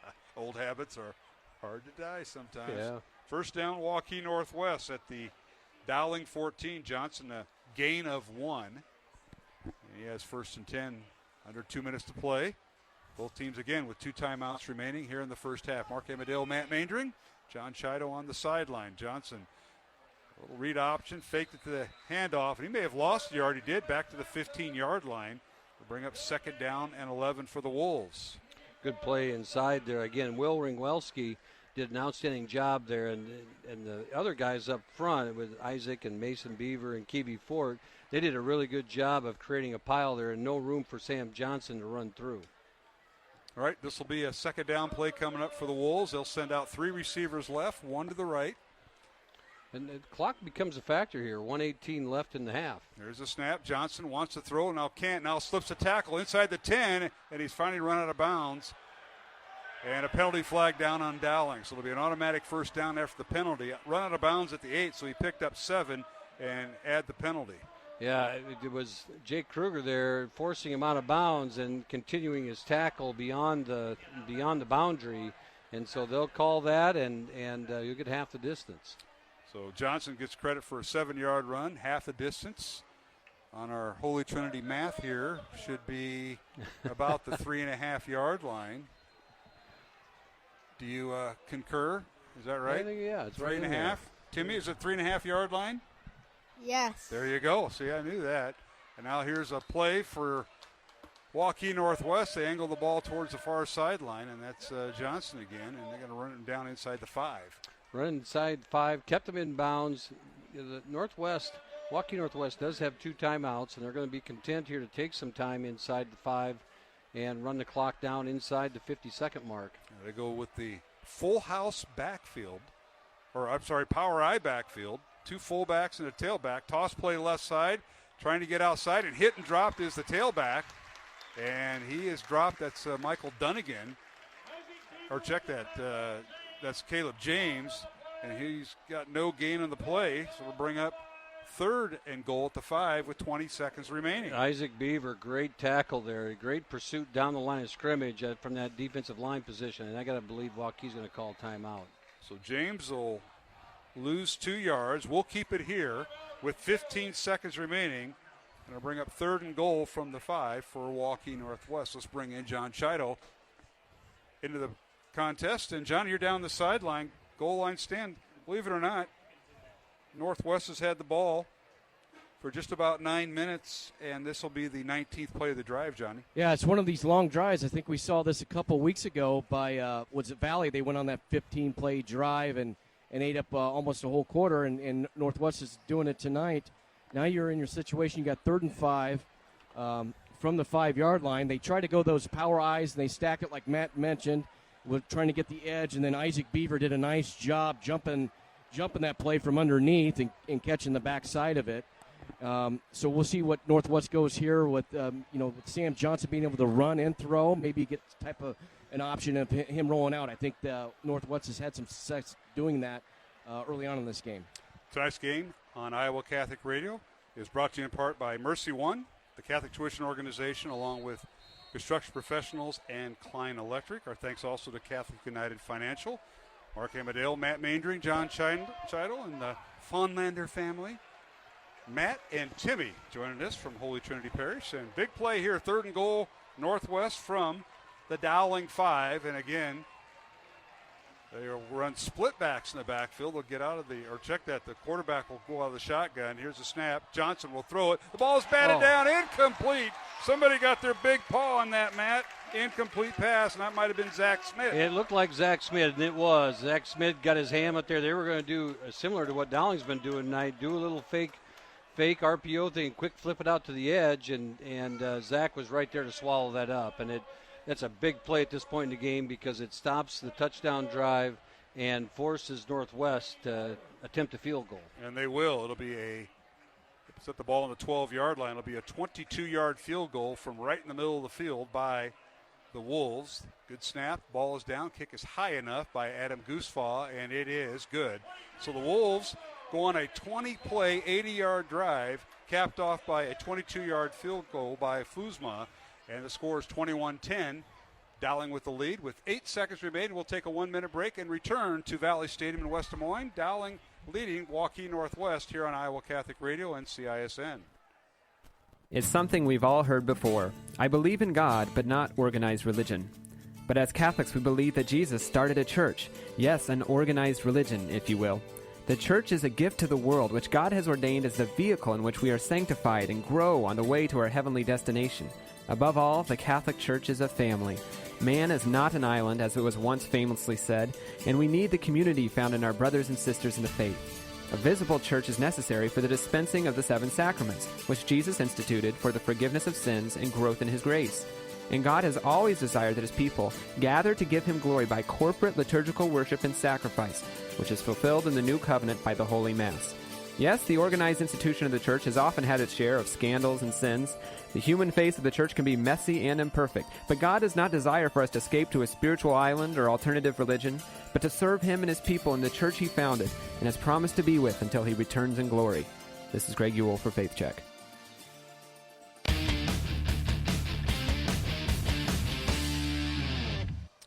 And we're back here at Valley Stadium. Here's a kickoff by Waukee Northwest. And it'll be Dowling football as 6 seconds remaining. And Waukee Northwest, Matt, a long drive to get 3 points.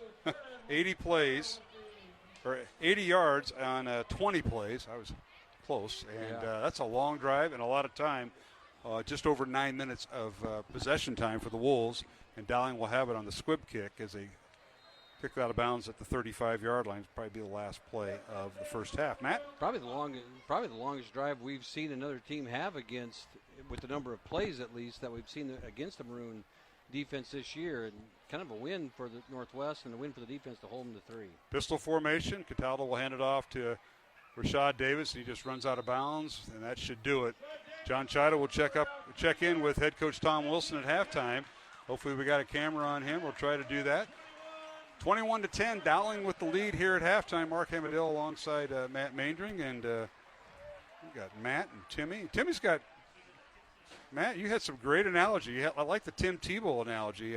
Mark, you ready here? Yeah, just a second. You're all set, Johnny? Yep. Go ahead, take it. John Chida with head coach Tom Wilson. Well, Coach, you were able to go +2 on the turnover battle, and then you came up with a big stop to limit Waukee Northwest to 3 right there and keep it a 2-possession game. Your thoughts on the first half? Yeah, we have to keep going. The quarterback is a slippery guy, and he's making us look foolish at times. So we're going to have to play ball control and see if we can go on some long drives. Thank you, Coach. John Chida with head coach Tom Wilson here at halftime. Dowling leading 21-10. Matt, you had some pretty good. I loved your analogy a couple times. You know, we had the Tim Tebow throw that. The Tim Tebow. You know, the fake delayed draw, and then slip the tight end out and make the easy catch there, and then that last drive there, holding them to a field goal, is a big, crucial stop as Northwest gets the ball to start the second half. Yes, they do. That's or Dowling gets the ball to start the second half, right? Or is it Northwest? Northwest gets the ball. So yep. Yes. Yeah. So, Matt, you got some scores over there before we take we're going to take a 2-minute break down our network lines here after we get them. Well, I think the big one here is Southeast Polk is only up on Ankeny Centennial 10-7 into the second quarter. Okay. So kind of I don't know if that's a surprise, but it's, the Southeast Polk has been on a roll, and Centennial, as we saw last week's, an outstanding football team, so that should be a fun contest to watch. That's the only other score. Everything else is at zeros. All right. I got Ankeny is up 6-0 at Johnston now. Okay, that game is at Ankeny tonight, so that's a close one. That's also another CISN game up there at Ankeny High School. Again, our halftime score here at Valley Stadium in West Des Moines. It's second-ranked Dowling leading sixth-ranked Waukee Northwest by the score of 21-10. Mark Hamadale, Matt Maindring, and we'll catch up with Mr. Clark at halftime from the Dowling office. So join us and stay tuned. If you're watching on CISN, we got to do some quick makeup, I think, man. We'll do that. All right. Takes more than makeup for us, Mark. Back after this 2-minute break here on the Iowa Catholic Radio Network and CISN. Thought of the Day with Monsignor Frank Bagnano. What is becoming popular among many married couples today is the date night, an evening where the two are alone, sharing their thoughts and hopes and experiences and struggles and victories, just the two of them. I first learned this from a couple whom I know who dropped in one Friday night at a gathering. They were on their way to dinner, so I asked them, I said, well, who are you going with? And they said, each other. This is our weekly date night. We have a babysitter to take care of the kids.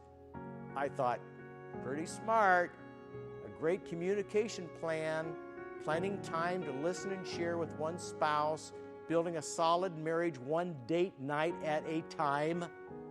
Try it or suggest it to a couple you may know. It strengthens marriages. And that is today's Thought of the Day.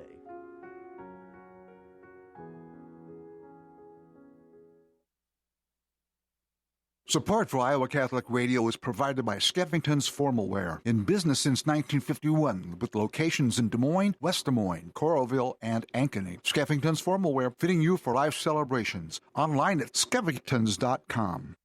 Support for Iowa Catholic Radio is provided by Construction Professionals. Construction Professionals does remodeling and new construction. Construction Professionals is a Catholic family business built on a strong foundation. CPCustomHomes.com. Thank you, Construction Professionals, for supporting Iowa Catholic Radio.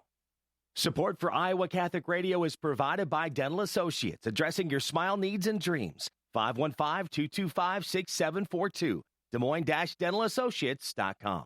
Thank you, Dental Associates, for your support of Iowa Catholic Radio. Listener supported Iowa Catholic Radio, 1150 AM KWKY Des Moines, 94.5 FM K233BT Des Moines, 88.5 FM KIHS Adel. Online anytime at iowacatholicradio.com.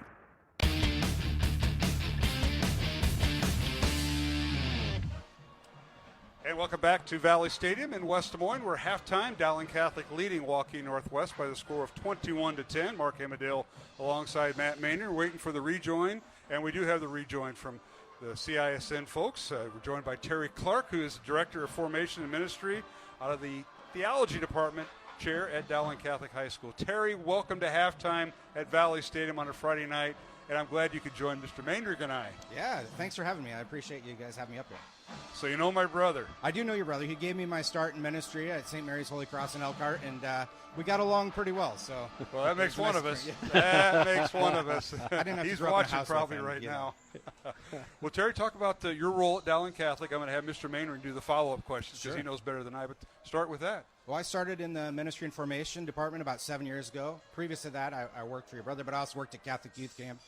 So for me, it's like a perfect balance of mixing two things that I love, young people and Jesus, and to bring those together. And so that's kind of my role in the school is to help our young people grow in their faith, but also the adults in the building, the teachers, Mr. Mandarin, the rest of the faculty, and it's a great gig. I love it a lot. Oh, great, Matt. What are some of the opportunities our students have day to day at Dowling Catholic to enhance their faith life? I think people would be surprised at how many things are actually going on, Matt. So every day we begin school with prayer. We end school with prayer. But even before school, we have a Mass every morning. We're blessed to have two great priests on site all day long. And so we have Mass before school. We have Mass during prime time on days that we have prime time. And we have the extreme blessing of having Father Akery in the building to hear confessions all day. Most of our classes start with prayer. You know, we have retreats that happen throughout the course of the year. We have Utfeedum, which is a small group ministry. There's just so many things happening. We are truly living out our Catholic identity as a school.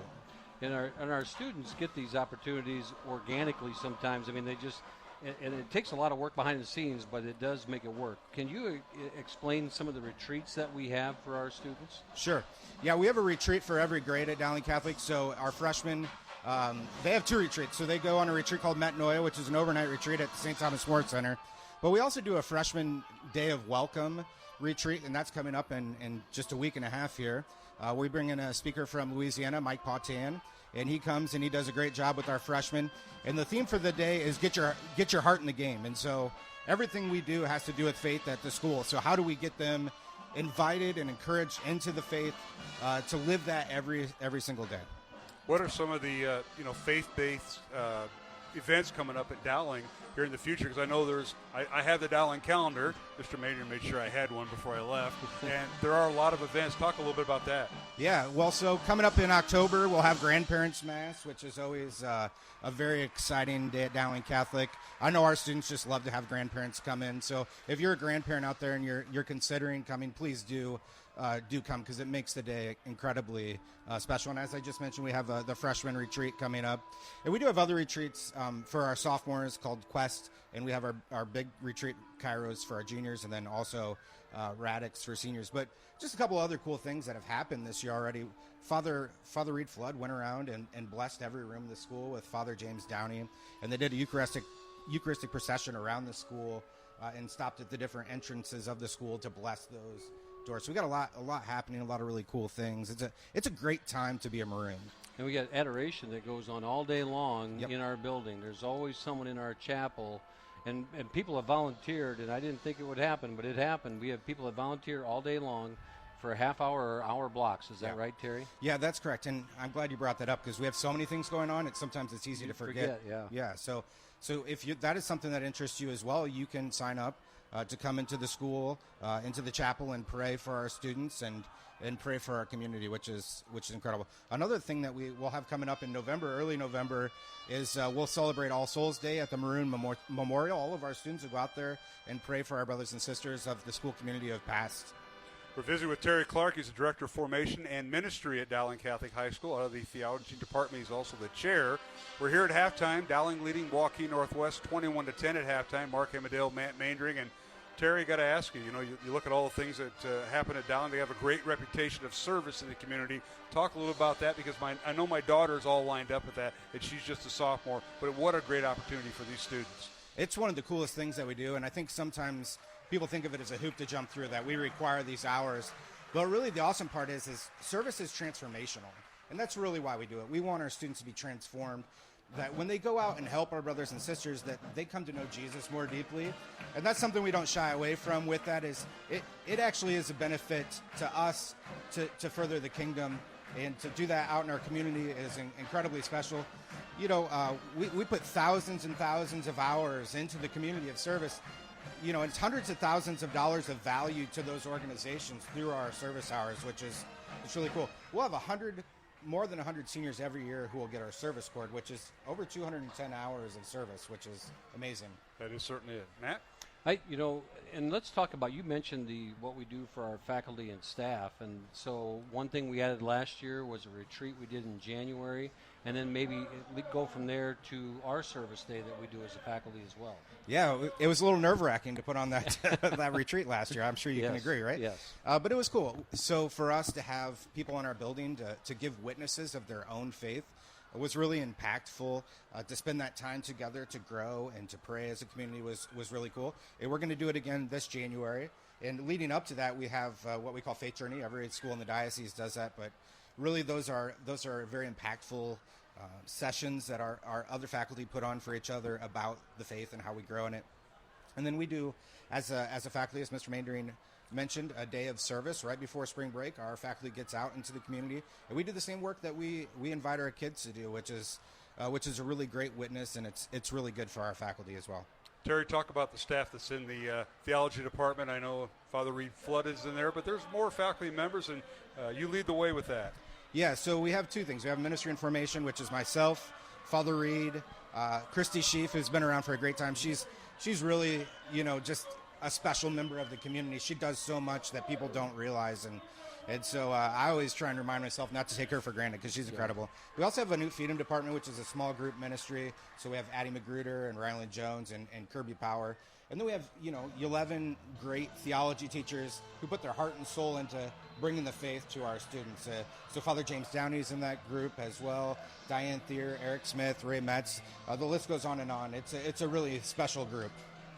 Matt, is that a department you got to watch? Yeah, I tell you what. There's some names on there. I want to go in and participate in the classes. A class like apologetics. You go in there and you just hear our kids.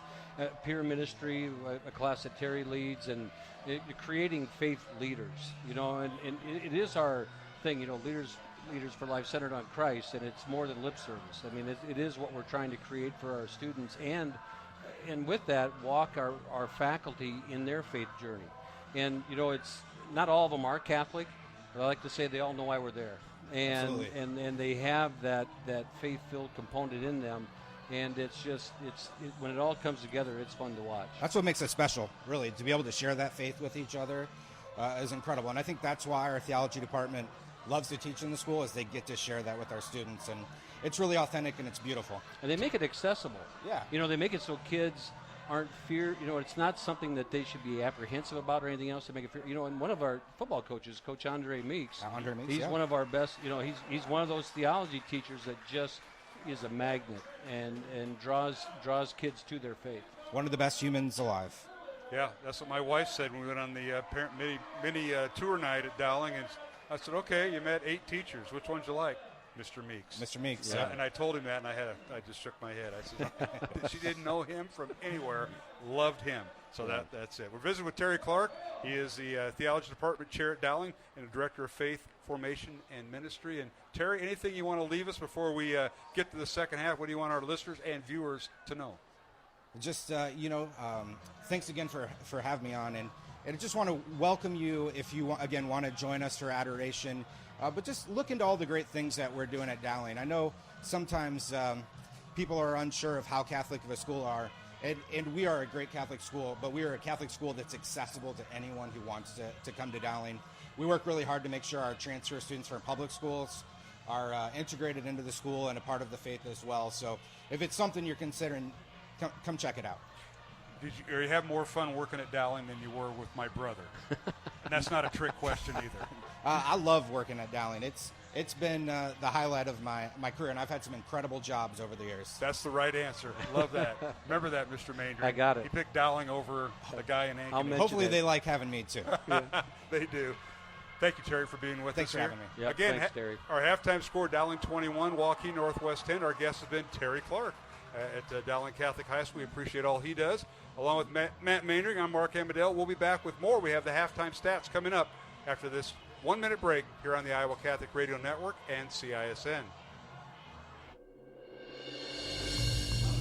I'm Father Thomas Loya, and this week on Light of the East on the Iowa Catholic Radio Network, our children have gone back to school, and so are we. Here at Light of the East, we begin our school year with a review of the question, what is the difference between the Eastern Rite and the Latin Rite of the Catholic Church? Light of the East, Sunday mornings at 10:30 on the Iowa Catholic Radio Network.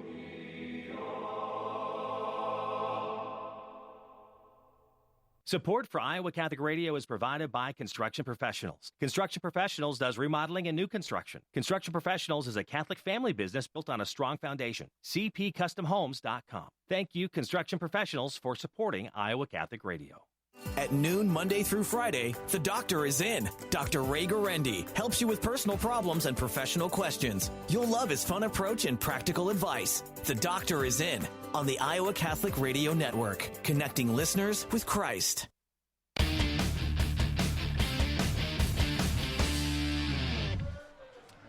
And welcome back to Valley Stadium as we get ready to start the second half here on Iowa Catholic Radio. Mark Amadale alongside Matt Maindring, John Scheidel, both teams on the field as Dowling leads at 21-10. Our first half statistics here, Matt.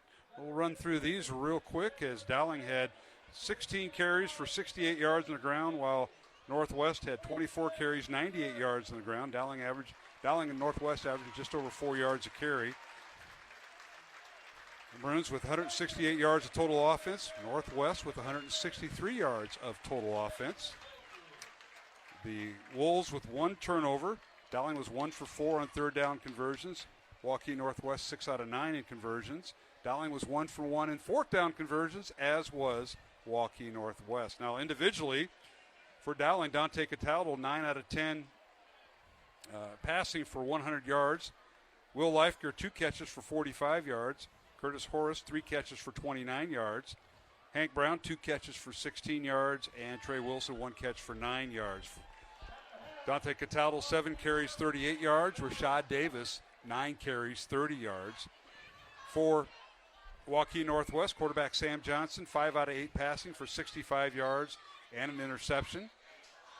Maverick Inman has been his leading receiver, 3 catches for 57 yards. Will Retz 1 catch for 4 yards, and tight end Gavin Schaller 1 catch for 4 yards. Leading rusher for Waukee Northwest, as we expected, the quarterback Sam Johnson 13 carries, 75 yards. Ryan Woodruff 6 carries for 15 yards, and Caleb James 5 catches for 8 yards. So that is a look at the first half numbers. Let's bring in the Fonlanders in here, Timmy and Matt. And we got the microphone with Timmy. What'd you think of that first half, bud? It was really exciting. What was your favorite play?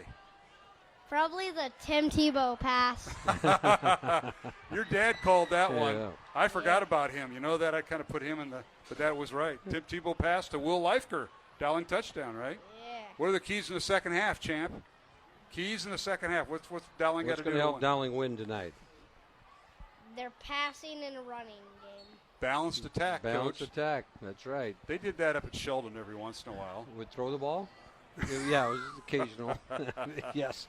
All We would right. throw the football. Hey, Matt, swing it over here. You're. We want to get this on the air because we're on the live stream now. But All right. You're in the Catholic Football League. Tomorrow Yes. morning you have games going on. So- we had Andy Jepson on last week, the president. Yes. All right. So yeah, tomorrow the third grade team. We are the Broncos this year. No, I know that's typically HT or either the Colts year yeah. in and year out, but this year we are the Broncos. So we have 10 kids from HT, 2 from St. Pius, and 1 from St. Joe's, and it's been a good group. And you play what time tomorrow? 9 o'clock. Against? We are playing the Vikings, and I'm not sure who the Vikings, what school they are, but We're on the real turf tomorrow morning, so we're over on the practice field just south of the tennis courts. The kids have special cleats and shoes for the turf, or they just wear their cleats? Football cleats or baseball cleats are the same thing. There you go. All right, what do you think this first half? What do you think about this? It's a great view. It's gives you a different point of view from seeing the game up here so high. So. Yeah, it is. And I'll tell you what, high school football is a thing here in Iowa. For those that aren't from Iowa, the state of Iowa, this is the thing on Friday nights. Yes, the crowds, the tailgating, the atmosphere. And as Matt can attest, school spirit is cranked up a notch or two with the enthusiasm in the hallways. It is. And, and we talk about things like this a lot, I know. But tonight we had the band out here. We had the all-school band before the game. And then we saw the band at halftime do their performance, their mad scientist thing. But, again, on any given football Friday night, there are well over 300 kids engaged in some way at a home game, and then we got about 600-700 of them in the crowd. That's right. Timmy, got anything to say before we start? Any thoughts? Go ahead. Nothing? Oh, I can't believe that. So you got to say something. I'd say he's pretty natural with that mic in his hand. Yeah, I know. We're getting him ready. John Chido, are you still down there? You got any comments from the sidelines? I am, Mark. We're just talking about that 20-play drive that lasted 9 minutes. I mean, that was unbelievable. And I was talking to Doc Zacher a little bit about, Dowling defense needs to get off the field and contain Sam Johnson, who, if he gets out of that pocket, he's tough to bring down because he's so quick and fast, and he's got that first step to the right or left, and then he's upfield. So. All right, Dowling kicking off, and thank you, John, for that report as we're underway here in the second half as the ball goes into the end zone touchback, and it'll be Waukee Northwest with the football, Matt, 1st and 10 from their own 20-yard line. So after holding the ball for the final 9 minutes of the first half, they get the ball to start the third quarter. They get a chance to double up before Dowling even touches the football. And Dowling was able to take advantage of the 2 turnovers in the first half and turn those into touchdowns, which is, essentially the difference in the ball game right now. And on first down, they put it on the ground. The handoff is to the tailback, and they're using 2 of them. This one is Caleb James, who got the handoff, as they've used him and Ryan Woodruff, and he gets across the 25 up to the 27, gain of 7. Off tackle on the left side there, and broke a couple tackles, and Dylan Manning comes through and cleans it up. Second down 3 for Waukee Northwest. Johnson still at quarterback, low snap, but picks it up. Now wants to run across the 30. He's got the first down at the 35 and finally brought down at the Northwest 43-yard line. Nice run that time by Sam Johnson, and he's given Dowling fits. He is their leading ball carrier, the quarterback for Waukee Northwest. Lucas Scigliano there as he comes through and makes the tackle. You're exactly right, Mark. Right now, this offense has taken advantage of our defense and has done a ball control job, and they're going to run the football until we stop them. Tonight's game on Iowa Catholic Radio brought to you in part by Klein Electric and Catholic United Financial. Johnson on the run. Ball is tipped in the air, and it's incomplete. Knocked down by one of the two guys chasing him, Matt. Pass falls incomplete. It'll be 2nd and 10. That was, I think it was Owen Pins in pursuit there, but Zach Smid from that linebacker spot was coming up on the play and was able to get his hands up and knock that football up in the air. A little bit of a lollipop hanging there for a while, but it came down. 2nd and 10 for Waukee Northwest. Landon Kennan, the left tackle. Nick Macbeth, the left guard. Cole McIntyre's the center. Amir Mujic is the right guard, and Malcolm Mutai is the senior right tackle. Here's the snap, and the read option. Johnson keeps it and gets up to the 40-yard line. Fake the handoff to Caleb James, who was running left to right, and he kept it right over left guard and tackle up to the 40, gain of 2. This is about adjustments now. Which teams went in and made the adjustments? Right there, they tried to go left. They pulled 2 guys from the right side to the left side. Johnson following up the middle, and Dowling did a pretty good job of stopping that play up at the line of scrimmage. As we see right now, we've got Bobo, Beaver, and Keevy Ford in there. All right, 2 receivers to the left, one of them in motion, and back to throw is Johnson. Fires over the middle. The pass is behind the intended receiver, Michael Dunnigan, incomplete at the 48-yard line at Dowling. That'll bring up 4th and 8 for the Wolves. Yeah, Sam is disappointed with himself there because that was one he went back because that ball was thrown. He was open, a little bit low, and Dowling forces them to punt. And that is something that was much needed. Dowling defense getting off the field. Zach Smith, number 9, and Matt Kerner, number 8, back to punt is due to the injury to Trey Wilson. Trey's back, but he's not punt returning, and the ball is going to bounce in front of the receiver, and it'll bounce inside the 20, and the Wolves will down at the 15. So that's where Dowling will take over, 1st and 10 from their own 15-yard line. 10 minutes, 11 seconds to go here in the third quarter, and Dowling leading 21-10. That was our score at halftime. Let's go down to John Scheidel. And, Johnny, finally, the Dowling defense off the field. Yeah, and they did a nice job of containing Sam Johnson.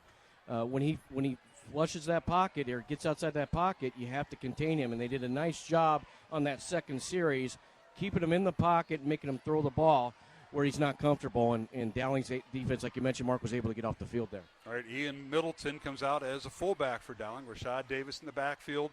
Quarterback is Dante Cataldo as a pistol formation, handoff to Rashad Davis, and he gets into the secondary, spins out of a tackle, and finally down to the 25-yard line. And he found a quick opener there, Matt, on the left side. Kyle Rockers and Joe Freilach, left tackle and left guard, opened up a pretty nice hole before it closed. They did, and I think it was outside of the snap right before half. That was like the first offensive play in well over 45 minutes probably. And they're saying it's a first down carry for Rashad. Yeah. Yes, they were. Rashad kind of got thrown to the ground a little bit awkwardly there, and he comes up a little bit with a little bit of a limp, and so that'll put Zach Smith, I believe, into the backfield for the Maroons. Hunter Smith on the tackle for Waukee Northwest. So Smith, the 6-foot senior, in at tailback, wearing number 9. Ian Middleton, the fullback, back to throw Cataldo. Fires over the middle, and he's got a man open, and it's caught. Caught for the first down. Curtis Horace with the reception up near the 48-yard line. Pretty pass that time from Cataldo, and Horace had one-on-one coverage. He did, and that was a great pass from Dante. He put some smoke in that ball, and Horace caught it in traffic, and just a well-executed run pass, or pass and run there for the Maroons. 24-yard catch, first down Dowling at their own 49-yard line. 9.5 minutes left to go here in the third quarter. Dowling 21, Waukee Northwest 10. Mark Amadale, Matt Mandring, John Chido, and the CISN crew in here tonight. Smith gets the handoff left side looking for a hole, and he bowls his way, shows his strength in his legs, down to the Wolves' 47-yard line to pick up a 4. And when you have such a dynamic runner like Rashad Davis, and you've got this Waukee defense so keyed up on that tonight, that when Zach Smith comes into the ball game now, it changes some of what I'm sure of what their calls and what they're doing for adjustments, because Zach is more of a downhill runner. And so this is going to change the dynamics of things, and you're seeing Dowling throw the ball just a little bit more. So Smith picks up 4 yards. It'll bring up 2nd and 6 Dowling. Play clock at 10 seconds. And here's the snap. Cataldo out of the shotgun. Throws right. Pass is caught by Horace, and he's out of bounds. And they'll keep the clock winding at the 43, a gain of 4. Horace does a good job of catching the ball. Couldn't quite shake the defender there. So there's a good tackle by the Wolves. And you see Horace is getting some attention, because all the attention usually goes to Hank. And so now this creates some balance for the Maroons as they take advantage of that. It's 3rd and 2 for the Maroons. Dowling at the Northwest 43-yard line. Pistol formation and a little quick fake, and the pass is caught, and that's Curtis Horace. And he finally gets loose down the near sideline and run out of bounds at the 25-yard line of Waukee Northwest. Great pass and a great move after the catch. It was. You're exactly right, Mark. Horace caught the ball for a first down, puts a juke on and makes a move and gets by the Northwest defender, and then Harry Linen has to come along and clean things up. 18-yard reception, first down Dowling at the Waukee Northwest 25-yard line. And Rashad Davis back in the lineup. Maroons will send out one receiver to the left, one to the right, and they'll use a fullback. And the handoff goes to Rashad right over center and leans down, penalty flag down, and Rashad goes down at the 22. So initially a 3-yard gain, but this may be coming back. This is thrown in the way of like a face mask. Yeah, so let's see what the call is here. And they're going to... I think it's a face mask call. Official is Scott Brown, and you're right. Face mask on Northwest. So Davis will get a 3-yard carry, and then they'll tack on some more. This is just a 5-yard variety, so not a grasp, but hands on the face mask type of situation. So they'll move the ball down to the Waukee Northwest 17-yard line on the 5-yard walk-off, as you mentioned. They have the option, 5 or 15 in high school. And out of the pistol formation, 1st and 2 for Dowling. Handoff Davis. He's got the first down. Gets inside the 10, down to about the 9-yard line. He'll pick up 7 yards and a Dowling first down. Great block in there by Joe Freilich, I believe. Without the replay, I couldn't tell, but it looked like Joe Freilich pulled on that play and led Rashad Davis up the hole and got to the linebacker that allowed Rashad Davis to get the extra yards there. And you got to have a hat on Chase Lamb every play. You've got to identify where he's at and get a lid on him. Gain of 8. It's 1st and goal Dowling at the 9 of Waukee Northwest. 2 receivers left, tied in on the right. Here's the snap. Cataldo fakes the handoff, and the pass is thrown into a crowd. It's caught by Horace, and he's diving towards the end zone down at the 1-yard line. Gain of 8. Gain of 8, and that's a nice catch there for Curtis, and he's thinking, I should have been in the end zone. And just a half yard more. And Dowling was lucky there. The Wolves almost got that ball tipped at the line of scrimmage, and so great execution on that little, what I would call more like a receiver screen. Are we going to see the Tim Tebow jump pass here? I don't think we'll see it twice. All right, 2 tight ends. Cataldo out of the shotgun, 2 receivers right. They give to Rashad Davis, and he's tripped up into the end zone. Touchdown. Touchdown Dowling and Rashad Davis from a yard out. And the Maroons have tacked down another score. They lead it 27-10 with 6 minutes remaining here in the third quarter. And what a drive by the Maroons that started back at their own 15-yard line. They were well rested, and they came out, and that's a signature drive right there, and showed the dynamics of this offense on the execution between pass and run and what they're able to do, and schematically done well. All right, the snap by Wyatt Jones, the hold by Jack Jepson. Schumacher in, Andrew attempting another extra point. Ball down, kick up, and it is good. Maroons lead it 28-10 here in the third quarter with just under 6 minutes to play. We'll take a timeout from Valley Stadium in West Des Moines here on Iowa Catholic Radio and CISN. Catholic United Financial, proud to support Iowa Catholic Radio. Catholic United, member-owned, with financial services to protect and connect Catholic families, parishes, schools, and communities. Catholic United, helping Catholics in Iowa and the upper Midwest build secure financial futures for 145 years. Learn more about the Catholic United story. Call local member advisor Duke McCarter at 515-380-0153 or go to iowa.catholicunitedfinancial.org. Support for programming comes from Klein Electric, a local family-oriented electrical contractor, a 100% employee-owned company with branches across the Midwest to provide comprehensive electrical services. Klein Electric is able to help with any residential and commercial project. Learn more at kleinelectric.com. Thursdays at 9 a.m., it's Catholic Women Now with Julie Nelson and Chris Magruder on Iowa Catholic Radio, iowacatholicradio.com, and on demand on the Iowa Catholic Radio app. Connecting listeners with Christ.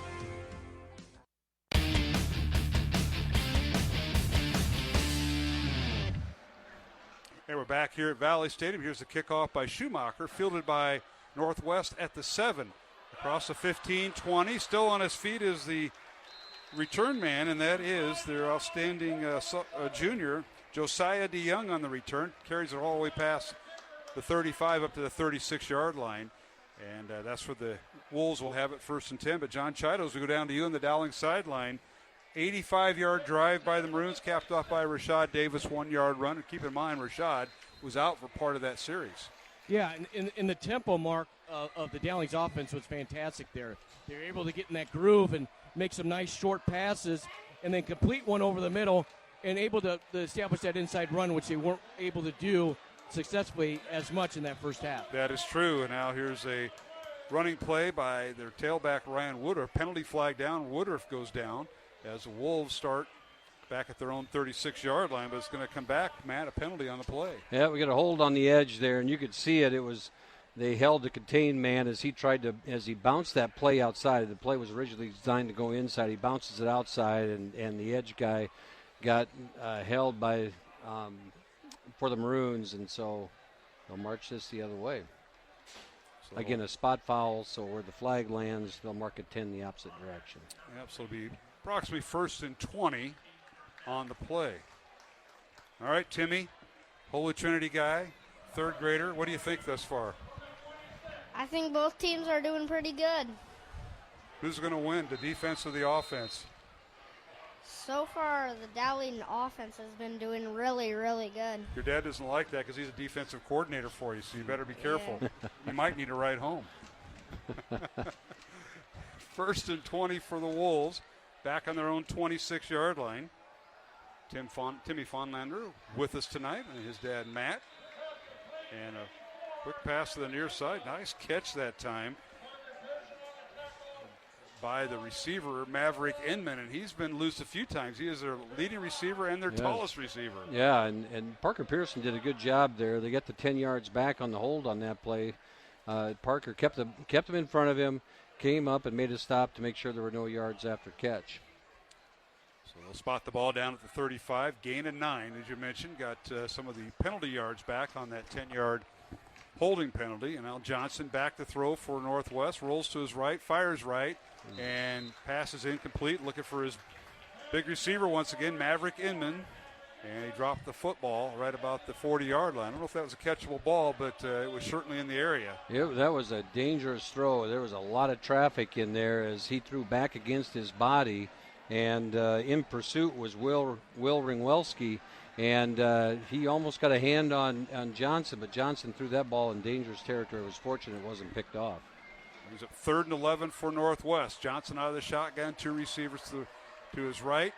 And Woodruff stays in the backfield. Johnson moves to his right. Ball is thrown back against the grade and almost intercepted by Dowling Catholic at about the 40-yard line there, Matt. Will bring up 4th down. Yeah, Lucas Scigliano's going to be seeing that ball all night. He's going to think that one was coming in and he was going to get it. You may hear a little bit about that later on. We'll see. What do you think, Johnny? That's why his dad says he plays defense. That's right. Well, his dad's on your side running the sideline crew. Must be a reason why he's not with the chain gang. They got to put him across, so that could be a Scigliano thing. I don't know. All right, Northwest in the punt, and end-over-end punt by Dowling. They call the fair catch very nicely as Smith calls a fair catch. It'll be Dowling football right about their own 36-yard line with 4:35 to go here in the third quarter. Dowling leading 28-10 over Northwest. We'll go back down to John Chida. We won't get a laugh out of him as he'll break down the last series. Good defense by the Maroons, Johnny. They're really starting to contain, and as Coach Wilson likes to do, make the other team one-dimensional. Yeah, when you can contain Sam Johnson, like we keep mentioning, and make him throw on the run where he's uncomfortable or keep him in the pocket, good things happen. And I'm watching Lucas Scigliano. He does a nice job getting guys in position defensively. He's just that extra coach on the field, getting guys in the right spots. And I was going to say, too, Johnny, that wasn't an easy catch. I mean, he was running one way and the ball was coming back towards him. So, So ignore what his dad said about that's why he's playing defense. Yeah, maybe. Couldn't turn him into a tight end. I don't want to give Luca too hard of a time because he's having a good night. Yes, he's having a good night. Having a good night. He is. Despite his dad, right? Yeah. There you go. All right, Rashad was the ball carrier, Rashad Davis, and he lost a yard back to the 35, so to bring up 2nd and 11 Dowling. Pistol formation for Dante Cataldo at quarterback. Gives the handoff to Rashad Davis, and he kind of blasts through a little hole there on the left side, left guard and center, and gets it up to about the 43-yard line to pick up an 8 and bring up 3rd down and about 3 yards. And they're going to go hurry up here because they think they have a little momentum and to get this push. Now, handoff again, and Rashad nowhere to go, and he's just going to break it down there, and down he goes. Forward progress back at the Dowling 35. He'll lose 8 on the play. Good pursuit by the white shirts there of Waukee Northwest Wolves. They were all over that. Carter Blakely did an outstanding job right there, and Davis is used to getting out in space, making a couple moves, making some people miss, and getting the yards, and the Wolves were going to not have any of it right there. Mark that down. A loss of 8 and a loss of 1 in the same series for Rashad Davis. Haven't seen that too much. Dowling will be forced to punt. They'll bring in Zach Smith, averaging about 37.5 yards a punt. Low snap, but he gets it away. High spirally kick, and it's fielded and dropped. Penalty flag down. They're going to have fair catch interference maybe on Dowling. Yeah, they're going to get the Maroons. Jacob Kruger was the first one down there, and he made contact with the receiver. Obviously, the ball was muffed. Dowling may have recovered, but I think Northwest will retain possession after they get this sorted out with our officiating crew, led by Scott Brown tonight. It was really close. The timing of it was such that it was really close. And but I think you're right. They're going to call interference and not giving him enough space. We'll let them sort that out. Tonight's game on Iowa Catholic Radio, brought to you in part by Skeffington's Formal Wear, along with Mercy One and the Catholic Tuition Organization. We'll try to pick this up.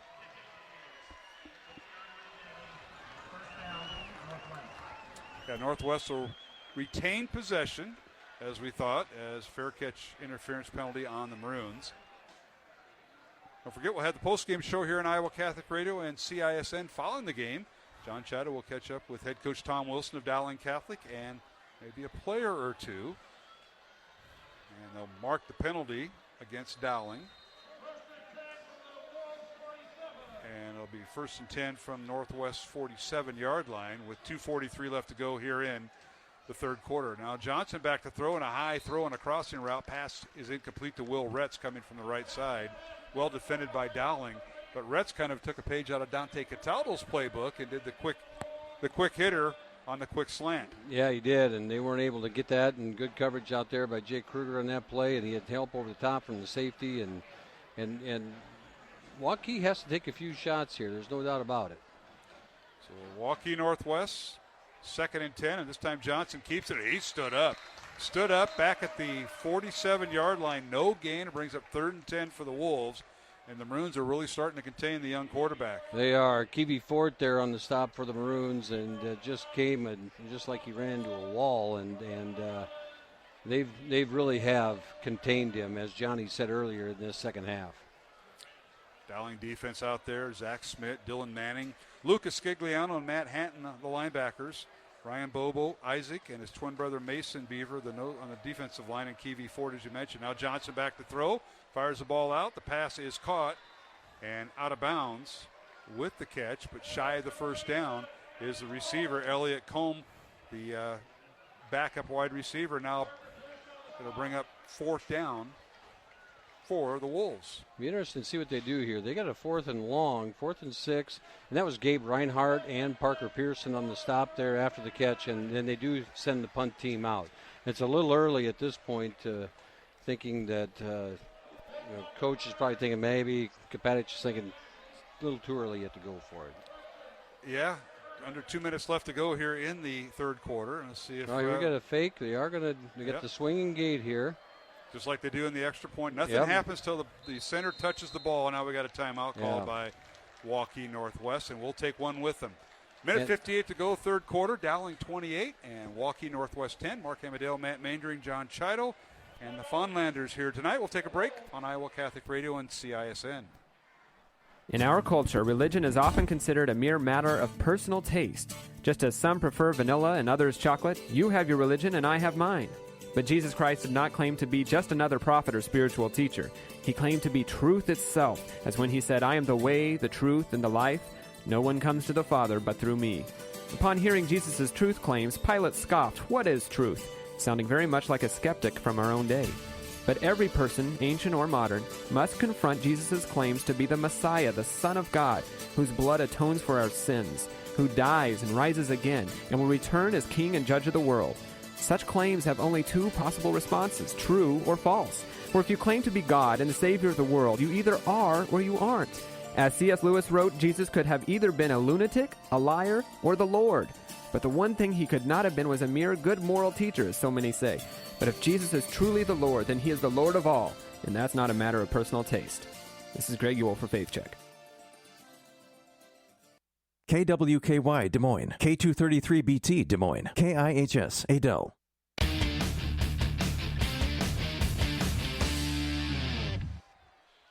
Hey, we're back here at Valley Stadium, West Des Moines. Mark Amadale alongside Matt Mandering. The punt by Waukee Northwest goes inside the 10, down to the 5. That's where the Dowling offense will take over. 1st and 10 from their own 5-yard line. Minute 46 to go here in the third quarter. Dowling leading 28-10, and let's go down to the Dowling sideline to John Chido. A lot of decision that time, Johnny. Cost Northwest a timeout, and they end up punting the ball. Yeah, they did the shift, and if you have like 4th and 2, 4th and 3, and the way Dowling set up on it, there's no way you're going to be able to outrun the linebackers to get 8 yards. So then they called the timeout, and they come out, and it looks like they're going to go for it, and it was a quick punt, which worked out good for Waukee Northwest because they're able to pin the Dowling offense deep in their own territory. All right, Johnny, thanks for that update. John Chido on the Dowling sideline tonight. And here's Maroons lurking near their own end zone. Handoff to Rashad Davis. He gets loose, got the first down across the 15, and finally falls forward to about the 18-yard line. And Timmy Funlander, what do you think of the Maroon running attack tonight? Starting to open up a little bit for Rashad Davis. You ever met Rashad? You haven't. He might be out there tomorrow. It's been a pretty good game so far. Yeah. What do you think of how Rashad runs? He's a pretty good running back. Do you guys have anybody like that on your team? Me. You're running back? I thought you played defense for your dad. I do both. Okay, here's a hand. They fake the handoff to him. Who else? Dante Cataldo keeps the football. Well, you better be ready tomorrow, and you also got to play defense. All right, got it back to live action here. Minute 13 to go, and Cataldo right up the gut. Yeah, they're going to call it back with a hold. And I saw the yellow hanky out there, so that's never good. That'll bring it back. Where they're going to spot this from because they'll move it back. I want to mention tonight's game on Iowa Catholic Radio, brought to you in part by the Catholic Tuition Organization, Mercy One, and Dental Associates. A reminder, the Iowa Catholic Radio Fall Fundraiser is the end of this month, September 21st to the 29th. Our goal is $200,000 for operations at the radio station, and matching dollars are available. Your gift is tax deductible and appreciated. All right, they'll move the ball back to the 12-yard line after that'll wipe out a nice run by Dante Cataldo. Rams go with trips to the right, and they're going to give it to Rashad Davis. He's looking for a little bit of a seam, can't find it, and he may have gotten a yard, if that, up to the 13. Going to bring up second and very long. Jack Vineyard on the stop for the Wolves, as there was nothing on that left side of the line that time for Rashad Davis. And right now, Dowling's sitting here trying to eat the clock a little bit, but you don't want to get in that mindset yet with a full quarter to go. So Davis gains a yard, brings up second and 16. Dowling back on their own 13-yard line, leading 28-10. Final 25 seconds of the third quarter. On play action, Cataldo over the middle, and he overthrew everybody. Incomplete. He was kind of thrown into double coverage there because the intended receiver that time might have been Matthew Kerner, had an escort to the middle of the field. He did, and probably a good thing he overthrew that thing. He threw it where only Matt can go get it. Matt's got a little length to him, and he's able to go up and extend and get that and just out of his reach. And that ball had a little zip on it as well. Yes, it did. All right, the Maroons now will bring in two receivers to the right, two to the left. Trey Wilson, slot left. Keep an eye on him. Davis in the backfield and Cataldo calling signals. Here's a snap. Dante back to throw. Now wants to get outside the pocket. He does. He's finally run out of bounds on the far sideline at the northwest bench, right around the 18-yard line. Gain of 5. It'll bring up fourth down for the Maroons. I really like that decision by Dante. He didn't see anything open. The pocket was getting a little dirty. There was a lot of traffic in there, and he just decided not to force it downfield. He knew he wasn't going to run for the first down, but he got some yards, so the punter's not standing in the end zone. All right, so Schmidt in to punt for the Maroons. Again, averaging 37.5 yards on the season is Zach. And awaiting the snap. With 13 seconds to go, this might be the final play of the third quarter. End over end kick, and it's fielded, fair catch signal for at the 46-yard line by Waukee Northwest. So they'll have it with 6 seconds remaining in the third quarter, and Dowling leading 28-10. Let's go down to the Dowling sideline. I think this is the first time all year Johnny's been on the Dowling sideline on the home side. We'll take it away, Mr. Chido. That worked out for Waukee Northwest with that quick punt, the pin Dowling's defense. And then when you get behind the chains with penalties, it changes your whole dynamic of what your play calling is, and it's tough to make up those yards, especially when you have these fast linebackers that are quick to the football that Waukee Northwest has. Yeah, Woodruff gets the carry. Thank you, John, for that report. So Woodruff, the Northwest ball carrier, and that'll take us right to the quarter break. So when we return, it'll be second down and 5 for Northwest right at midfield. Our score at the end of three quarters of play, Waukee Northwest trailing Dowling Catholic by the score 28-10 here at Valley Stadium. Back after this timeout here on Iowa Catholic Radio and CISN. Did you know you have a choice in your child's education? Smaller class sizes, dedicated teachers, a sense of community, and a caring learning environment, whether it's in the classroom or at home. Diocese of Des Moines Catholic Schools deliver the best value in education, and we offer tuition assistance to help you afford it. Learn more about how the Catholic schools in the Des Moines Diocese might be the right choice for your child. Visit dmdiocese.org/schools. Support for Iowa Catholic Radio is provided by Dental Associates, addressing your smile needs and dreams. 515-225-6742. Des Moines-DentalAssociates.com. Thank you, Dental Associates, for your support of Iowa Catholic Radio. The leading Catholic voices are on the largest Catholic media network in Iowa. Venerable Fulton Sheen, Theresa Tomeo, Jerry Usher. You're listening to the Iowa Catholic Radio Network.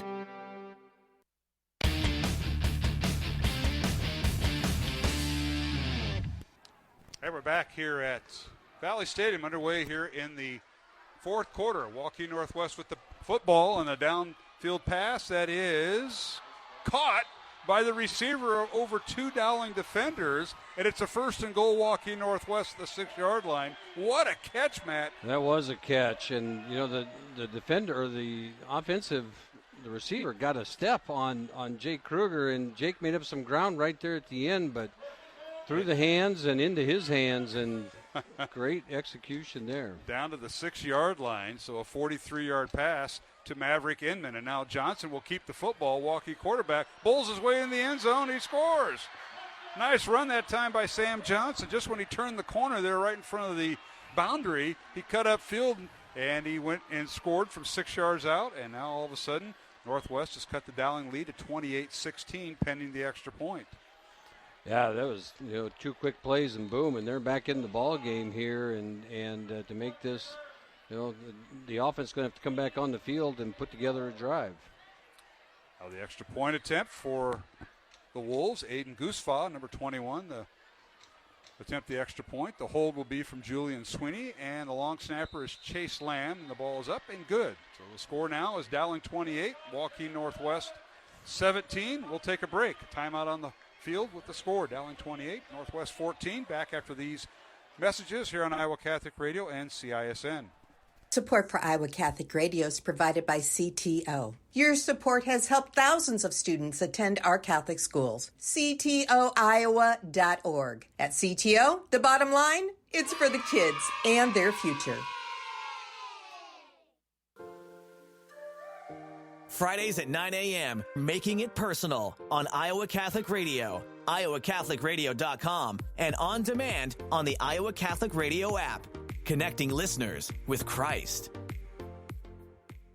Catholic United Financial, proud to support Iowa Catholic Radio. Catholic United, member-owned, with financial services to protect and connect Catholic families, parishes, schools, and communities. Catholic United, helping Catholics in Iowa and the upper Midwest build secure financial futures for 145 years. Learn more about the Catholic United story. Call local member advisor Duke McCarger at 515-380-0153 or go to iowa.catholicunitedfinancial.org.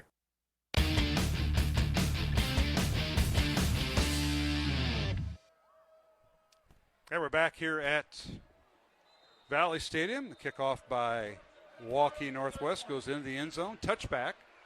Be first down Dowling at their own 20-yard line. 11:35 to go here in the fourth quarter. Dowling leading 28-17. And John Chiddle, the game is still being played, and Northwest goes quickly. 3 plays, 46 yards, capped off by quarterback Sam Johnson's touchdown run. Yeah, it was a nice setup with that pitch and catch that Sam threw. It hit him right in the numbers in stride there, and the defensive back was able, or the receiver was able to create space from the that Dowling defender, able to make that catch and throw, and then Sam Johnson using his feet, able to break that pocket and get out on the edge, and he's hard to stop. So go back the short field position, and Northwest is able to capitalize. We got a couple score updates. We'll give it after this play. First down Dowling at their own 20-yard line. Cataldo in the pistol formation, fakes the handoff to Rashad Davis. Pass is caught. Little high pass, but he went up and got it, climbed the ladder across the 25, and yards after catch on that, Matt. gets across up to about the 29-yard line. I believe that was Curtis Horace Yeah, again. Horace. Yeah, on the bottom of the pile there. That little slip screen that they're doing out there on the right side or on the three receiver side is having an impact, and they're able to take advantage of it. All right, some scores. It's Ankeny leading Johnston 9-7 late in the third quarter, and Southeast Polk leading 17-14 with 4.5 minutes to go in the third quarter. Now here is Cataldo. He'll keep the football. Down the far sideline he goes, and he finally is grabbed by the jersey and spun out of bounds and way out of bounds at the 44-yard line, and a first down Maroons. Nice play by Dante. Good read there as the opening was right there in front of him. He did the read option and took off with it, saw the crease, and he can accelerate. He can get from 0 to 100 in a hurry. Yes. and exploded down the sideline. When they're bringing that back, they're calling a hold. Holding on Dowling. So, as we mentioned, Southeast Polk has taken the lead over Ankeny Centennial in a close game, 17-14. Rams over Centennial, 4.5 minutes to go in the third quarter. Appreciate those scores. And a holding penalty will push Dowling back to the 19-yard line. Makes it 2nd and 11. It would have been a first down by a long ways, and now you get 2nd and 11. Maroons go with three receivers, the bottom of your screen, two at the top, empty backfield, and no tight ends. Back to throw Cataldo. Fires the ball out, and nice individual effort that time as Austin Ort steps in front of the play and blows it up. Incomplete as it's knocked away by the defender for Northwest. Yeah, really good play by Ort as he broke that little out pattern up as Dante put some zip on that ball, and this is a big stand here for that Waukee Northwest defense. All right, 3rd and 11 Dowling. Line of scrimmage, their own 19. 10.5 minutes remaining. Fourth quarter, the Maroons lead at 28-17. Here's a snap. Cataldo back to throw. Looking, fires to the right side. Pass is caught. And across the 30 up to about the 34-yard line. Out of bounds and a first down for the Maroons. And I'll tell you what, was that Rashad Davis? No, that's Curtis Horace again. Horace again, all right. Yeah, and those two have a relationship right now. And what that was is that's one of those plays you're going past the stick 5 yards, curling back. He broke it off, came right back to it, and Dante hit him on the numbers. Well-executed play. First down, Dowling, and a big one at the 34-yard line of 15 yards on the play to Horace. Pistol formation, and they fake the handoff to Rashad Davis, and Dante keeps it and gets across the 35 to the 36-yard line, gain of 2. The Maroons are content here to run the football for a little bit and chew some clock. But again, Coach Wilson wants more points. There's no doubt about it. And they're the nice pickup on first down with Dante on his read. 9:50 remaining, fourth quarter. Dowling 28, Waukee Northwest 17, and they'll send one receiver to the right, and that is Curtis Horace, number 3 for Dowling Catholic. Pistol formation, and one receiver in the slot for Dowling.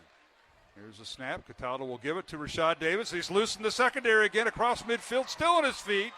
Across the 40 and down to the 38-yard line. Timmy, that's how you got to run tomorrow. You got to do that. And great run there by Rashad. He found a little crease, and, that's when Dante's running the football like that. He froze the defense on his hold, and it allows Davis to run through. And what I really like about Rashad at the end of that run, he got in traffic and put both arms over the football. He was not giving it up. 27-yard run, first down, Dowling from Rashad Davis. Approaching the 9-minute mark here in the fourth quarter. 1st and 10, Dowling from the 37-yard line of Northwest. Pistol formation, 2 receivers left to give to Davis again. He puts his head down, runs to the right side over right guard and tackle as he followed Nate Agos and Isaiah Seymour and picked up a couple yards.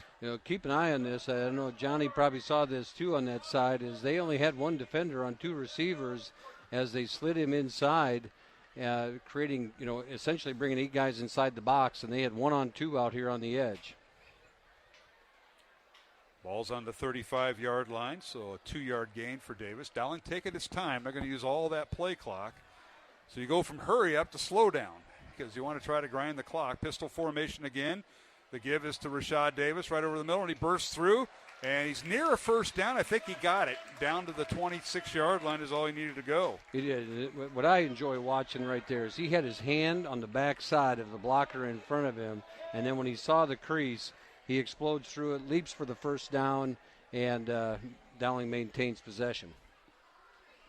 So 1st and 10 Maroons from the Waukee Northwest 26-yard line. Under 8 minutes to play here in the fourth quarter. Dowling's record 3-0. They're ranked second in the Associated Press poll. Waukee Northwest with a record of 2-1, and they're tied for 6th in the Associated Press poll in their latest rankings in Class 5A. Handoff for Rashad Davis again, puts his head down, drags tacklers to the 20, a pickup of 6. You know, the thing about Rashad when he's going through the line there and he's getting that push, it doesn't allow anybody to get to his feet. And so as he's behind that line of scrimmage, you know, there's no one down there because that offensive line is standing people up, getting a push, allowing him to fly through there. And, again, right now, Coach Wilson, as you said, Mark, is willing to just grind this baby down to the goal line. And you watch that play clock. They're not going to snap it anything over 10 seconds, I believe. They'll let this go down. Cataldo out of the pistol formation, high snap, and he hands it off to Davis. He's hit head-on right over center and dropped, and he may have lost a yard. He did, back to the 21-yard line, but the clock continues to run. Both teams, Northwest with 2 timeouts remaining, Dowling with 3.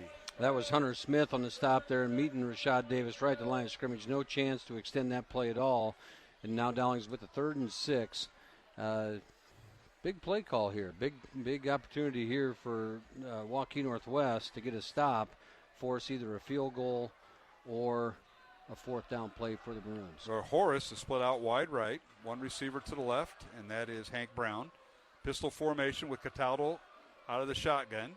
Here's a snap, and the give is to Rashad Davis, and nowhere to go but the line of scrimmage. So no gain of the play. Good defense that time by the Northwest Wolves. Kind of surprised Waukee, you think, well, they've already used one, though. They would have called timeout here because Dowling's going to allow this clock to run all the way down, run almost a full minute off. And they're going to attempt the field goal. Yeah. This will be the longest field goal of the year by Schumacher. I'll put the ball down at the 28. This will be a 38-yard field goal from right in the middle of the field, right to left towards the north end zone. Jack Jepson to hold, and Andrew Schumacher will attempt. Good snap, ball down, kick is high enough. It's long enough, and it is good. How about that? Andrew Schumacher, a 38-yard field goal. And Dowling now leads 31-17 with 5:36 remaining here in the fourth quarter. We'll take a 1-minute break and return. You're listening to Dowling Catholic Football here on the Iowa Catholic Radio Network and CISN.TV. Support for Iowa Catholic Radio is provided by Construction Professionals. Construction Professionals does remodeling and new construction. Construction Professionals is a Catholic family business built on a strong foundation. CPCustomHomes.com. Thank you, Construction Professionals, for supporting Iowa Catholic Radio. Support for programming comes from Klein Electric, a local family-oriented electrical contractor, a 100% employee-owned company with branches across the Midwest to provide comprehensive electrical services. Klein Electric is able to help with any residential and commercial project. Learn more at kleinelectric.com. The next Man Up West Power Lunch is Friday, October 13th at St. Francis of Assisi in West Des Moines. Father Ignatius Makoji shares his experience of living out the mission of Divine Mercy. Program begins at noon, lunch provided by Chick-fil-A. Registration is encouraged at iowacatholicradio.com. The leading Catholic voices are on the largest Catholic media network in Iowa. Father Andrew Apostoli, Kimberly Hahn, Owen Jensen. You're listening to the Iowa Catholic Radio Network. KWKY Des Moines, K233BT Des Moines, KIHS Adel.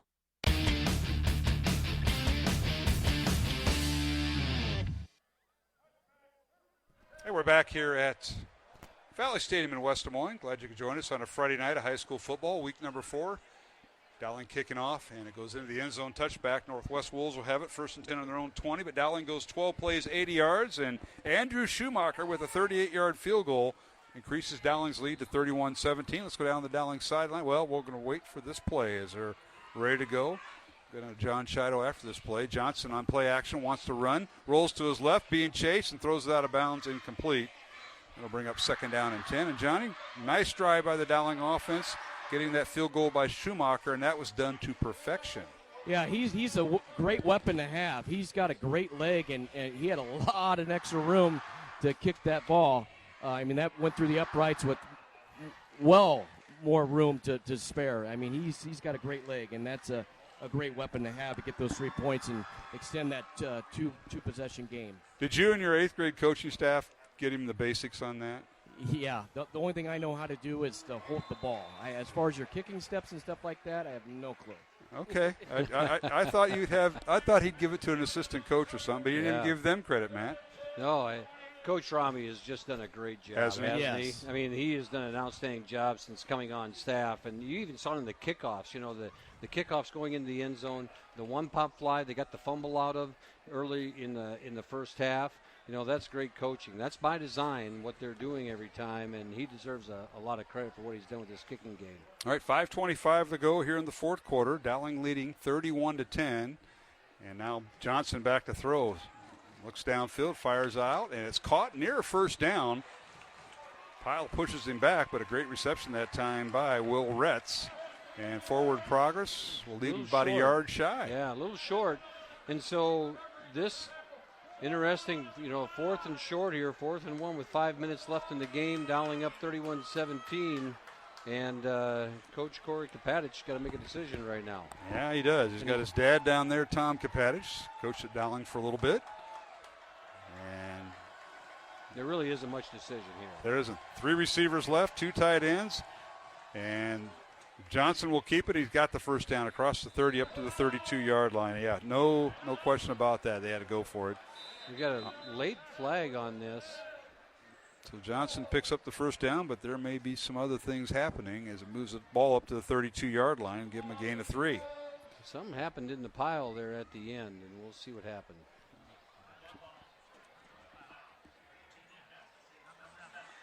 And personal foul on Dowling Catholic, so that'll add 15 yards to the end of the run.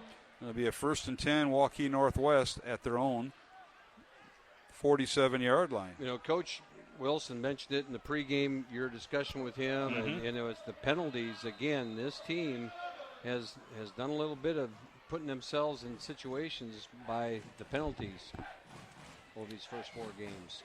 First down, Waukee Northwest, 2 tight ends on play action. Johnson over the middle, he fires it out, and it's intercepted. Intercepted by Dowling Catholic. On the interception, all the way down the other way we go.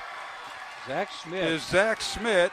He does it all. He plays defense, offense, and he punts, and he makes an interception. Yeah, he's all over the field tonight. And, and we've seen that with Johnson tonight, with Sam Johnson. He's thrown into traffic more than once, and he gambled on that one, and Zach Schmidt made him pay.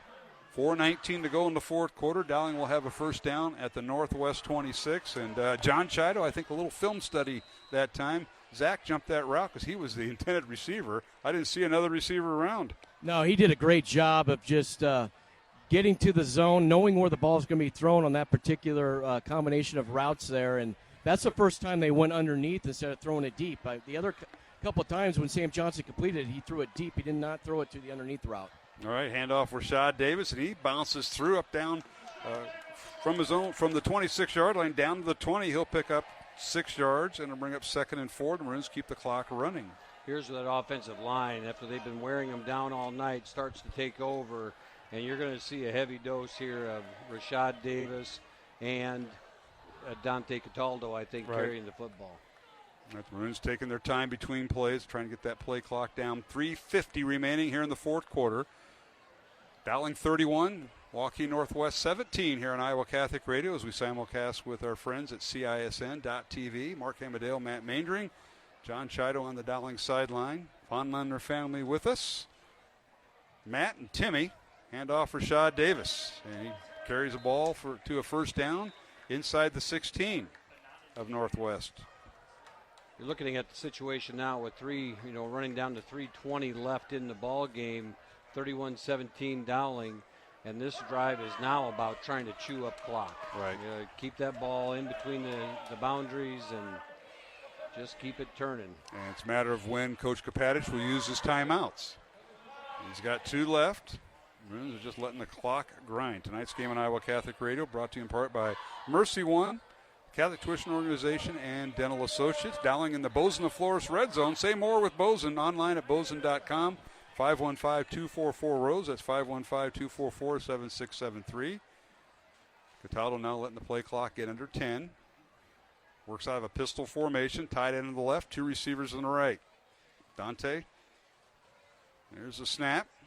Gives it to Rashad Davis. And he kind of zigzags inside the 15 down to the 13-yard line.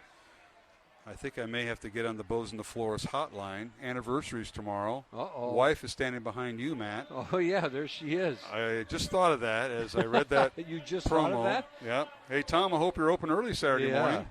maybe someone can help you out yet tonight. You know his favorite? I hope you didn't wait this long. No. No. We're all set for tomorrow. Well, okay, good. It's just like you and Tea Times at Jester on Saturday, you and Lisa. We're all set. We're all all ready set. to go. All right, that's good to hear. You know what Tom Bozen likes? White flowers. That's his favorite. Ah. He gets his wife that many times. White flower, white roses.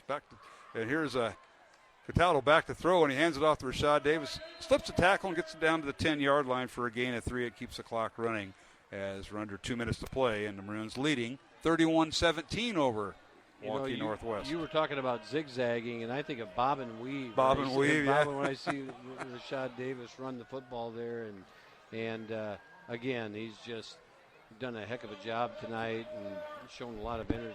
He certainly has. John Chido, I know we got a little bit more time between plays, but thinking about some people to interview tonight, and maybe that offensive line with the Pollock bunch. Yeah, I think it's about time. I missed it last week, and that wasn't a good night to miss because that offensive line had a great night last week, and they've had a good night tonight as well. I think you kind of keep that in the back of your.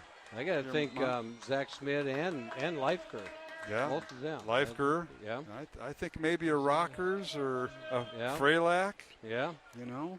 I'll tell you what, Carter Smith at center made the right calls tonight. He did a very good job tonight. You got Eagles at right guard, who's a senior. Yep. And Seymour, a senior.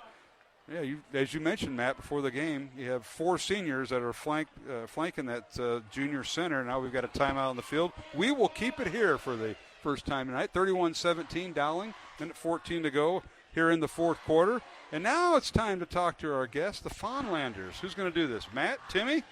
All right. Timmy, Dowling's about ready to put this one away. What do you think thus far?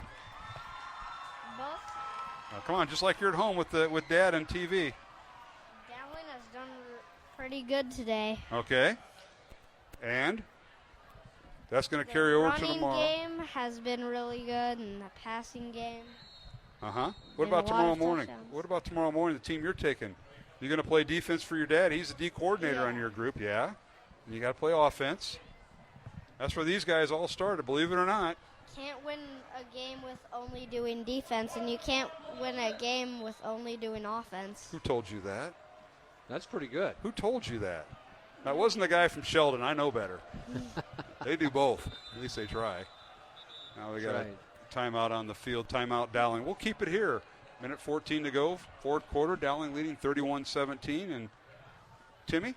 Or, no, Matt, go ahead. Well, I was just going to say, I got to give credit to Coach Wilson and his staff. They did an outstanding job of recognizing our faculty this week, and you could see it on the board. If you're watching the game at all, see the scoreboard, you see a number of our ads roll through with players and their teacher of choice holding their jersey, and they were recognized at halftime. And and there's a lot of stuff on social media about today that's just outstanding. Matt, I was just not the other. We have 2 Matts up here. Yeah. Not Mr. Maindring, but Matt Fawnlander. Did you see a kid holding his jersey with the principal? Have you seen that picture No, yet? I did not. I haven't. No. Okay, that's just what I wanted. Go ahead, Matt. Okay. I just want to be sure. But there was one holding one with my daughter, so I take good pride in that. Yes, that's right. Your daughter. Kiwi Fort, he wants to be a French teacher. Your daughter teaches French. Yeah. And that's tough to find. All right, yeah. Dowling trying to put this one away. Minute 14 to go, back to action. And here is handoff Rashad Davis, and he tried to hop the pile to get the first down. He might have got a decent spot. He might be about 6 inches short, though. A little Walter Payton there. I saw that. Johnny, can I ask you, did you teach Rashad how to leap that high in those off tackle plays? No, but we did tell Rashad when you need 1 yard to get north-south, and he tried to do it a different way and go over the top instead of sinking his shoulders and kind of getting in that gap and kind of squirming for the first down. But, hey, it still was a great effort. Yes, it was. The Maroons will turn the ball over on downs.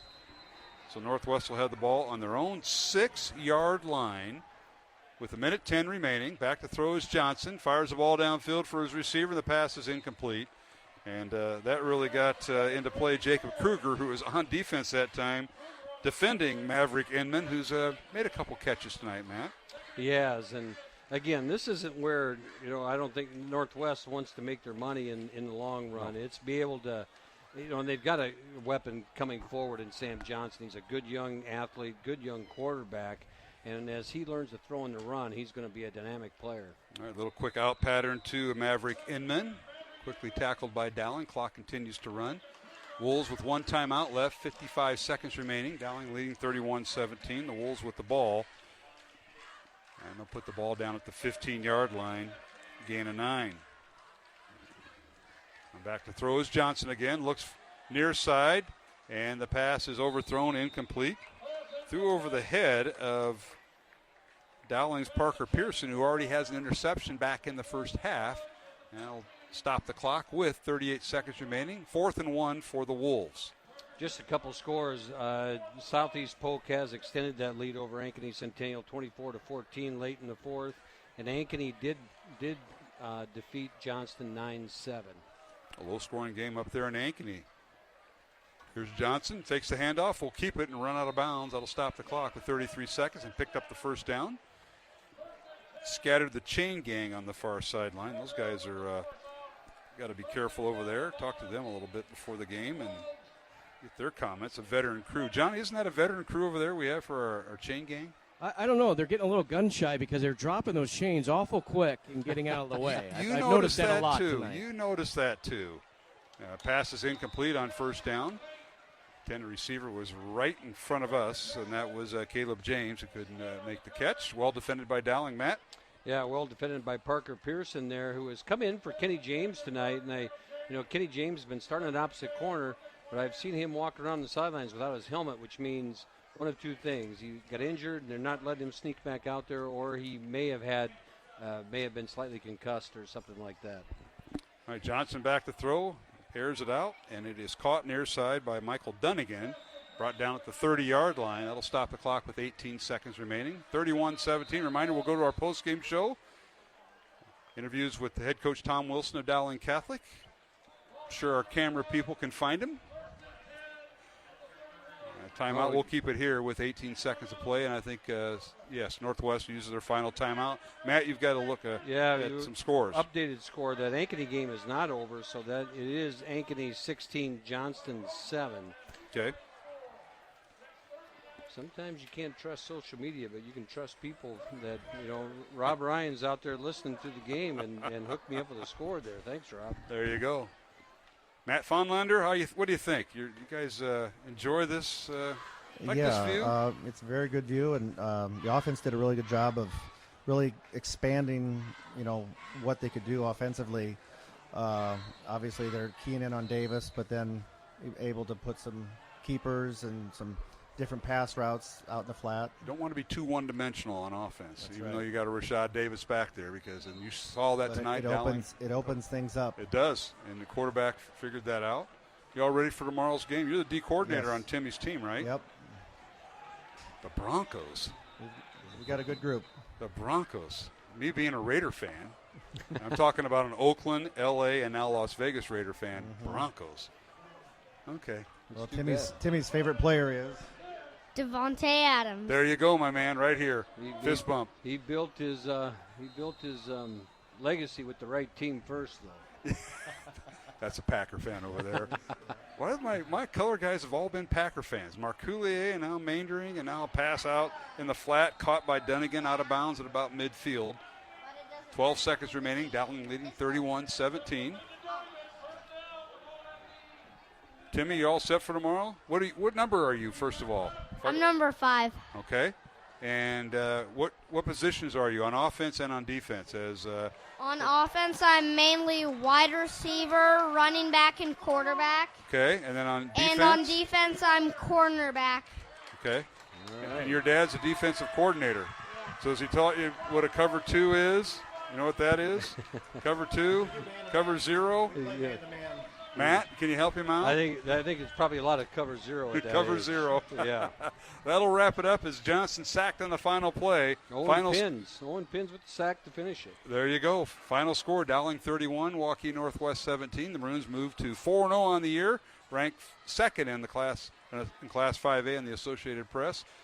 Waukee Northwest will fall to 2-2, and they currently were tied for sixth ranked team in Class 5A. They're now 2-2 on the season. Northwest will be in action next Friday night. They will host West Waterloo in a game at Northwest Stadium. Dowling will play Thursday night against Roosevelt. We'll come back as John Chido will get him set up with interviews. The team shaking hands at the handshake line. Final score, Dowling Catholic 31, Waukee Northwest 17. We'll take a 2-minute break along our network stations, Iowa Catholic Radio and CISN. For Matt Mandring and John Chido, I'm Mark Amadale, and stay tuned for the postgame show coming up after this 2-minute break on the Iowa Catholic Radio Network and CISN.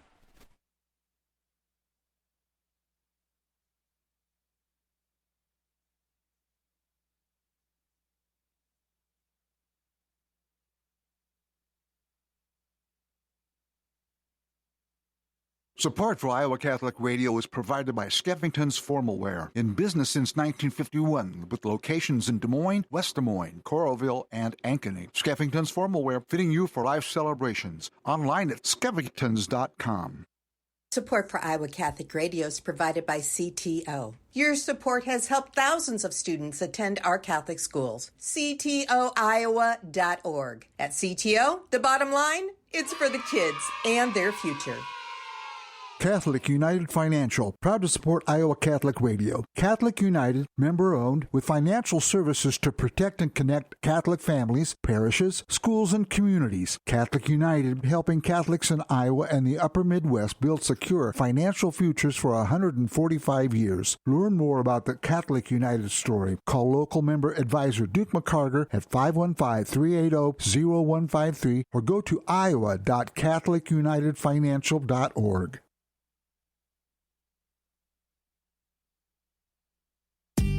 The leading Catholic voices are on the largest Catholic media network in Iowa. Father William Casey, Kristalina Everett, Dr. Greg Popchak. You're listening to the Iowa Catholic Radio Network.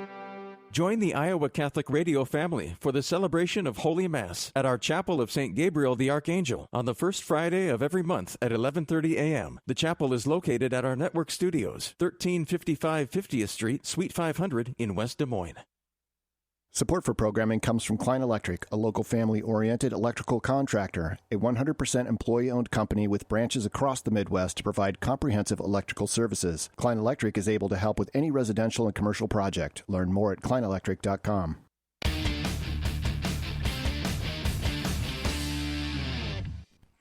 And we're back here at Valley Stadium here in West Des Moines. Mark Amadale alongside Matt Mandring, John Chido, thanks to the Feinlander family, Matt and Timmy, who were part of the Holy Trinity bunch that sat in the booth with us tonight. And, of course, Holy Trinity and Beaverdale having their fall festival going on beginning tonight and tomorrow all through the weekend in the Beaverdale community. So stop on by there. I know I will. But the final score here, high school football, week 4, Dowling Catholic improves its record of 4-0 with a 31-17 win over Waukee Northwest. The Wolves fall to 2-2. Let's take a look at the statistics in this contest. First of all, individually, Dowling Catholic, Rashad Davis, 30 rushes, 135 yards, and 2 touchdowns on the night. His longest run was 27 yards. Dante Cataldo, 9 carries for 45 yards.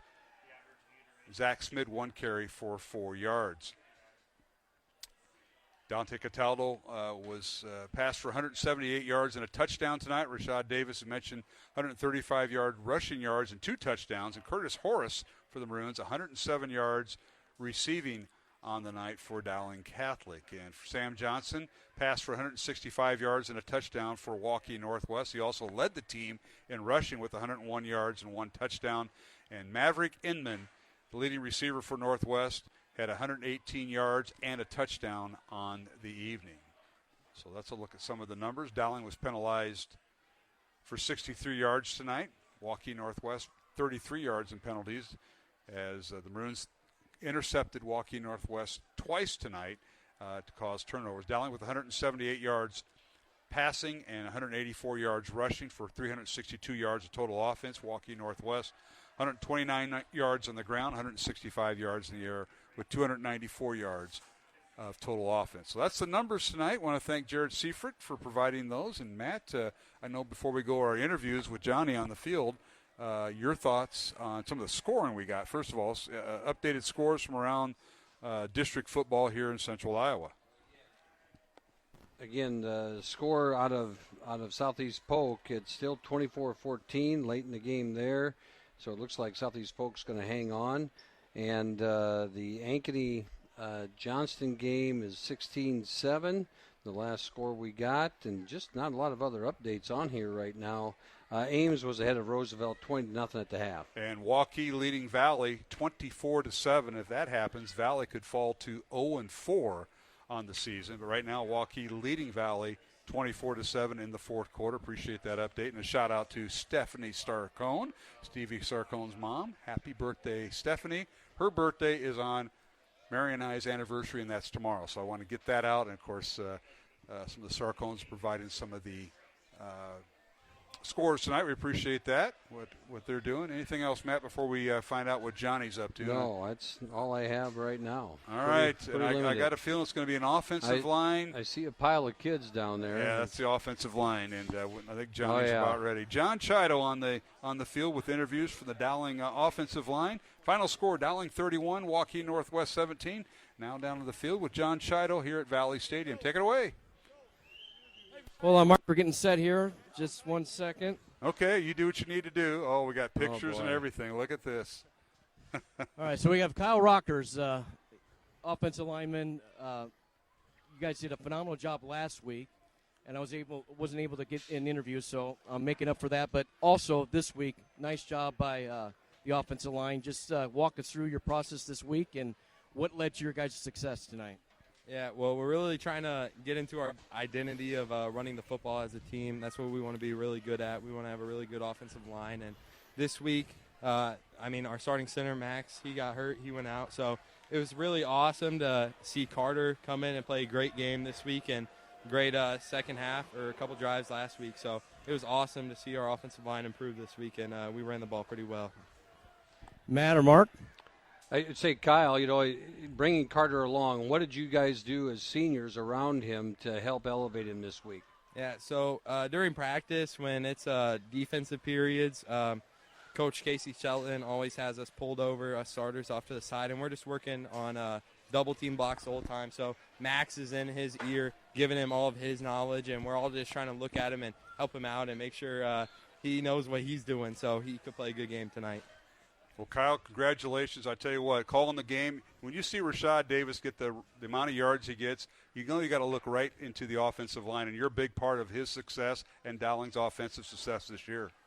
Yeah, it's awesome seeing Shad succeed, and we're just going to try to keep that going week in and week out. All right, congratulations. Stay healthy, and best of luck next week against Thank Roosevelt. You. Thank you. All right, that's Kyle Rockers visiting with us here in the post-game show. Johnny Chido on the field. He's got another guy getting set up. They got to do. They got to number 9 there. Yeah, number 9. My gosh, we're going right up the top of the order. Are we batting first? And if that's the case, it's Zach Smith, and he's a jack of all trades and master of them all. I think. John Chido, right back to you with Zach Smith. Now, where'd everybody go that was around you, Johnny? They just disappeared on us. But go ahead and ask a question to Smith. Well, I'll tell you what, Zach. First of all, welcome to Dowling, and what a job you have done. You're punt returner now on offense and defense.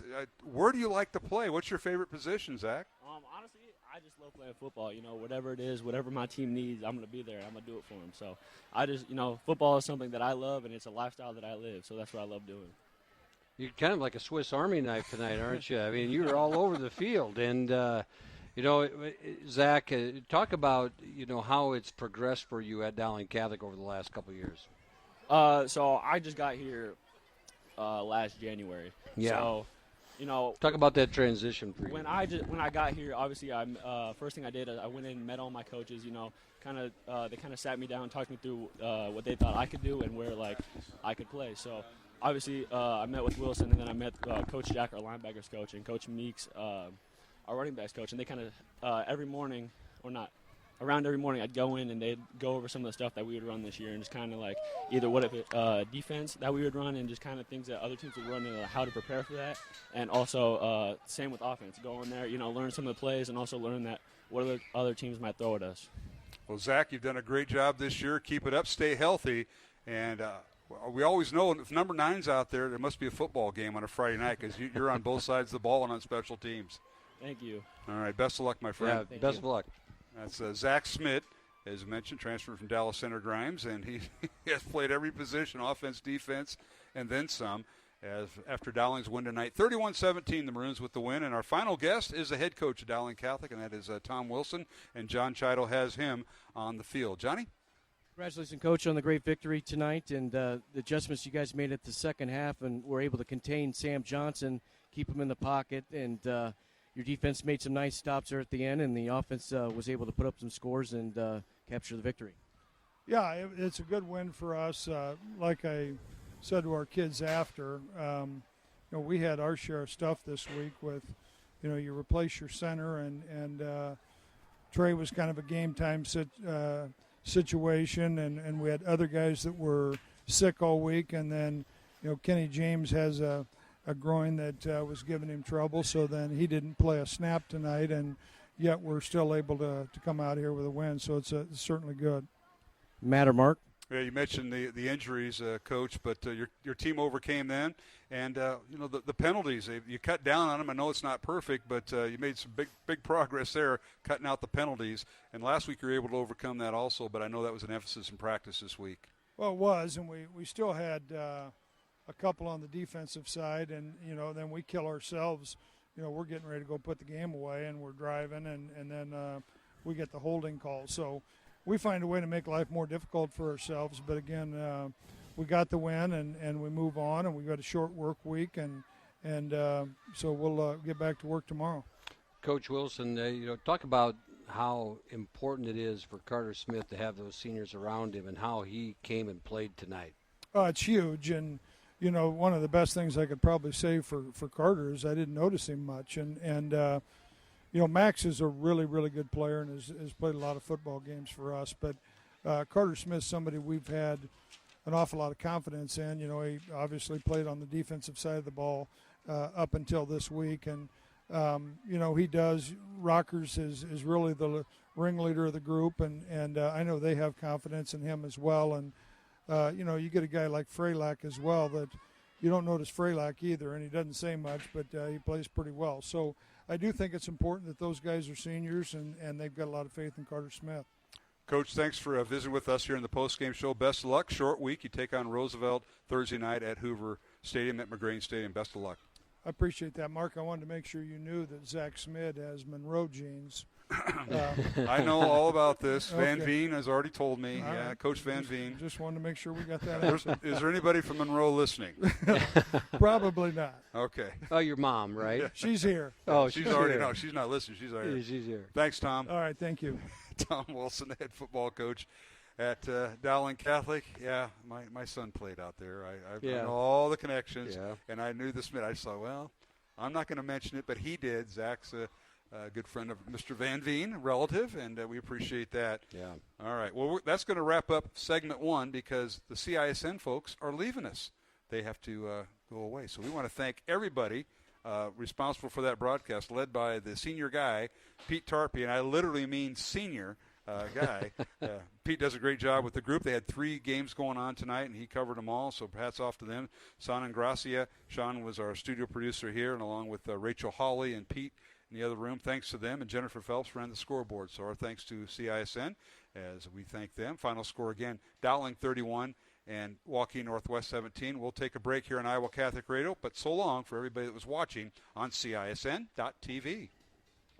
Throughout history, our Lord has shown us that He is truly present in the Blessed Sacrament. Experience these wonders for yourself as Iowa Catholic Radio presents the Vatican International Exhibition Eucharistic Miracles of the World at Beckman Catholic High School in Dyersville, now through October 3rd. Learn more about how you can bring this beautiful panel display to your parish, school, or faith-based organization by calling 515-223-1150 or visit iowacatholicradio.com.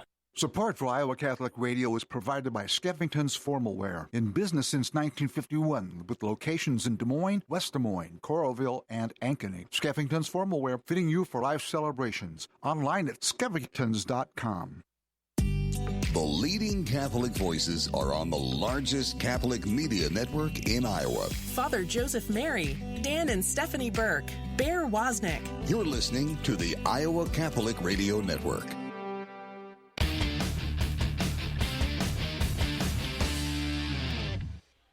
And welcome back to the post-game show here on Iowa Catholic Radio. Mark Amadeo, Matt Mandring, John Chido, as our CISN folks are now packing up, and we're going to have our final segment here. A lot of cars trying to get out of the parking lot again tonight, Matt, so we may have a few radios tuned into Iowa Catholic Radio. We appreciate all our listeners, and we appreciate their support all season long.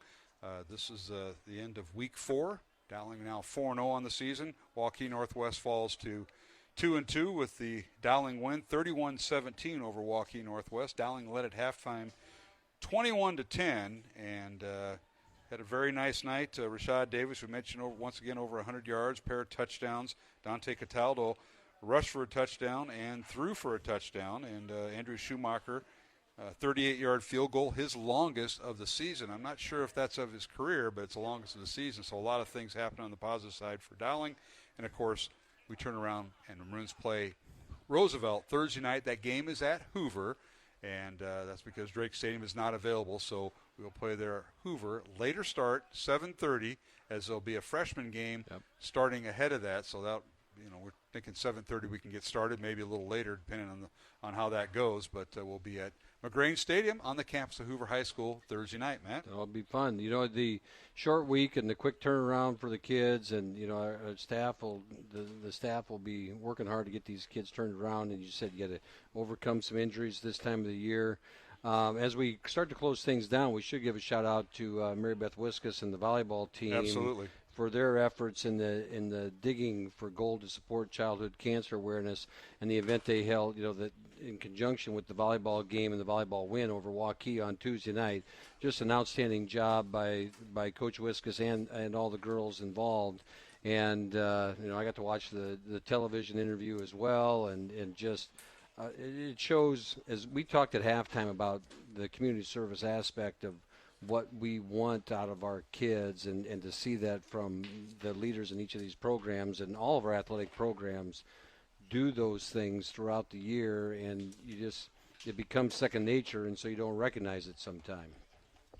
Yeah, that is so true, and that was a big event held at Dowling Tuesday night on the volleyball match. I'm not sure who the match was against. But it was against Waukee. Waukee, yeah. And that's just tremendous. The two schools get together and raise money, and that disease called cancer. It's hats off to them, raising money for more research, and can't do anything but benefit those that are involved. So we thank that. And Mary Beth Wiskus, once again ranked number 1 Class 5A volleyball, and we're going to have her on. We'll have her on at halftime. Not sure if it'll be a home game with TV or be a away game with just radio only, but we'll get her on. A couple scores updated. I think Rob Ryan. He's got that. I think he's doing it watching on CISM. But Ankeny did defeat Johnston 16-10. That'd be the final. Okay. That'd be the final. And Southeast Polk extended their lead. It's 33-21 now against Ankeny Centennial. So big ball game there. And I believe Waukee and Valley was 24-15 was the last score, with Waukee ahead of Valley. All right. Bring in, where's Johnny? Oh, he's here. He's getting all his stuff off, and he's going to take a well-deserved break. And how you holding up there, Coach? I mean, you got practice tomorrow morning, I'm guessing, and I just want to know how you're doing. You made it up. No practice tomorrow, so we have a day off really? Tomorrow morning, and well-needed day off. But it's a lot of standing down there and moving around that sideline. It kind of wears on you, especially when you have a bad will. But What an exciting second half offensively, and Dowling defense, like Matt mentioned, came to play, and in the start of that second half with a big stop and able to go down and get the score and extend that lead. But then you guys were talking when Coach Wilson mentioned it in the post game about not being able to close the deal and put it away sooner than they would have liked. Yeah, well, that's a testament to Waukee Northwest. Yeah. But I thought the game changed, and John, you hit on it when it happened. Maroons scored. They kicked off. Waukee Northwest fumbled the ball. Dowling recovers and goes in to score, and that was a momentum changer. I noticed a little bit more enthusiasm out of the Dowling bench right in front of us. That, not saying they didn't have it during the game, but it was nip and tuck throughout, and that might have been the turning point. Yeah, and when you are able to capitalize on those big momentum boosts, I mean, you come off a big play, you make a nice recovery on that fumble, and being able to capitalize on that just boosts that energy level up a whole different level, and be able to keep that momentum going is just huge. And you're able to extend that lead and kind of protect yourself, and then the goal line stand there before the half, able to hold them to a field goal on that, what you guys said, 20-play drive that took up nine minutes. Yeah. And still able to hold on to that 2-score lead, especially when Northwest got the ball. In Northwest, you got to give them credit because no one's done that to this defense this year to this point where they've just had one of those drives that just ground them out. They've given up some big plays here and there, but that was a physical statement by them, and you're exactly right, Johnny. To hold them to a field goal at that point was critical at that time because they got the ball back to start the second half, and so it could have been a big momentum change. And they got the ball back and then had a stop. Right. So that was even better for the Maroon defense, who, started. We talked about offensively, the Maroons without Max Shelton, the injured center. He'll be out. We think most of the regular season. He might be back. There's an optimistic tone from Coach Wilson about that, so the diagnosis isn't as bad as seen. But Max will be out, and Carter Smith starting at center. We talked about that, did a nice job. But Kenny James not playing at corner. I'm guessing that was Parker Pearson, who had the interception tonight. Welcome to the starting cornerback position at Dowling. And Parker had a nice night, and he had a pretty good matchup. Yeah, he did. And able to get that interception, and I think it was the first half, Parker's interception, and the one late was Schmidt, right? Yeah. Yeah. And I think Dowling ended up, +4 on the turnover, maybe? I believe so. Yeah, and I don't think Dowling turned the ball over, so that's amazing when you're able to capitalize on the turnovers and not turn the ball over yourself. So you're going to win ball games. Absolutely. Most of the time. Most of the time. All right. Well, next Thursday, it's Dowling taking on Roosevelt. That game will be at McGrain Stadium on the campus of Hoover High School. There'll be a 7:30 kickoff or after the freshman game, so we're kind of at the mercy of that. So we'll be there, and the Maroons are going to face a Roosevelt squad who's going to have a quarterback in Jakari Patton, just like we saw here with the Johnson kids, Sam Johnson and Waukee Northwest. So back-to-back quarterback challenges for Dowling, a running and passing quarterback for the second straight week for the Dowling defense. And that's a good challenge for this defense because able to see those different type of dynamics with those quarterbacks is only going to improve your defense, especially your angles you need to take. And I think the whole talk of the first half on the sideline you could hear is they need to take better angles, And one of the adjustments they made defensively that I heard them talking about is they moved the nose guard a little bit, and they talked about the angles. Because if you watched, our defensive ends were able, and even our linebackers blitzing were able to get there. They just took a bad angle. When you have those athletic quarterbacks that are able to capitalize on that just puts your defense in a bad situation. And now to face that for a second week is only going to make that defense better. Absolutely. All right. Well, guys, we're going to wrap things up. I know they're trying to close this place out. They're going to chase us out, yeah. Anything? We had a great guest, Terry Clark, at halftime. Terry, thank him for coming up and talking about the faith opportunities at Dowling Catholic and all those things. It'd be another busy week next week, and it's always busy, but we enjoy doing it and looking forward to it. I ran into your daughter today. Uh-oh. She didn't know where the principal's office was. She shouldn't. And you know what? I said, well, I bet your dad did. I bet he Guilty. did. They're all lined up on Administrative Road, Johnny. I bet you served a lot of time with justice under God. Well, we're about done tonight, so we don't need to go into that. And no, I didn't. Hey, got to give a shout-out to not only Stephanie Sarcone, her birthday tomorrow, but my wife and I have our anniversary tomorrow, 17 years wedded bliss, Johnny. There you go. Congratulations. You're saying all the right things. Well, on radio, yeah. Absolutely. And when the radio's off. And Mr. Mandry, thank you for You what bet. you do. And a great week at Dowling. We'll talk to you Thursday night from All right. McGrain Stadium. Sounds Grass good. field, no Grass turf. field. That's a good deal. All right, that'll wrap up our broadcast tonight. I want to thank everybody involved, including my broadcast partners tonight, Mandry, the principal at Dowling Catholic High School, and John Chido, the undefeated 8th grade coach at Dowling. And his next game is Tuesday night at home opener for the 8th graders. Are you on the road? Okay, so you're on the road, but nonetheless, 2-0. And again, our thanks to everybody at Dowling Catholic High School, including Colleen Webb, Jared Herring, and, of course, athletic director and head football coach Tom Wilson. Appreciate all their support, including our business underwriters and supporters of Iowa Catholic Radio, our 47th year broadcasting Dowling Catholic High School sports. I'd like to also thank Waukee Northwest Wolves head football coach Corey Kropatich and his coaching staff, athletic director Jim Dewey, and athletic department secretary Wendy Ritzmeyer. Appreciate all their assistance getting us set up. And next week for Waukee Northwest, they will host West Waterloo, and it'll be their homecoming.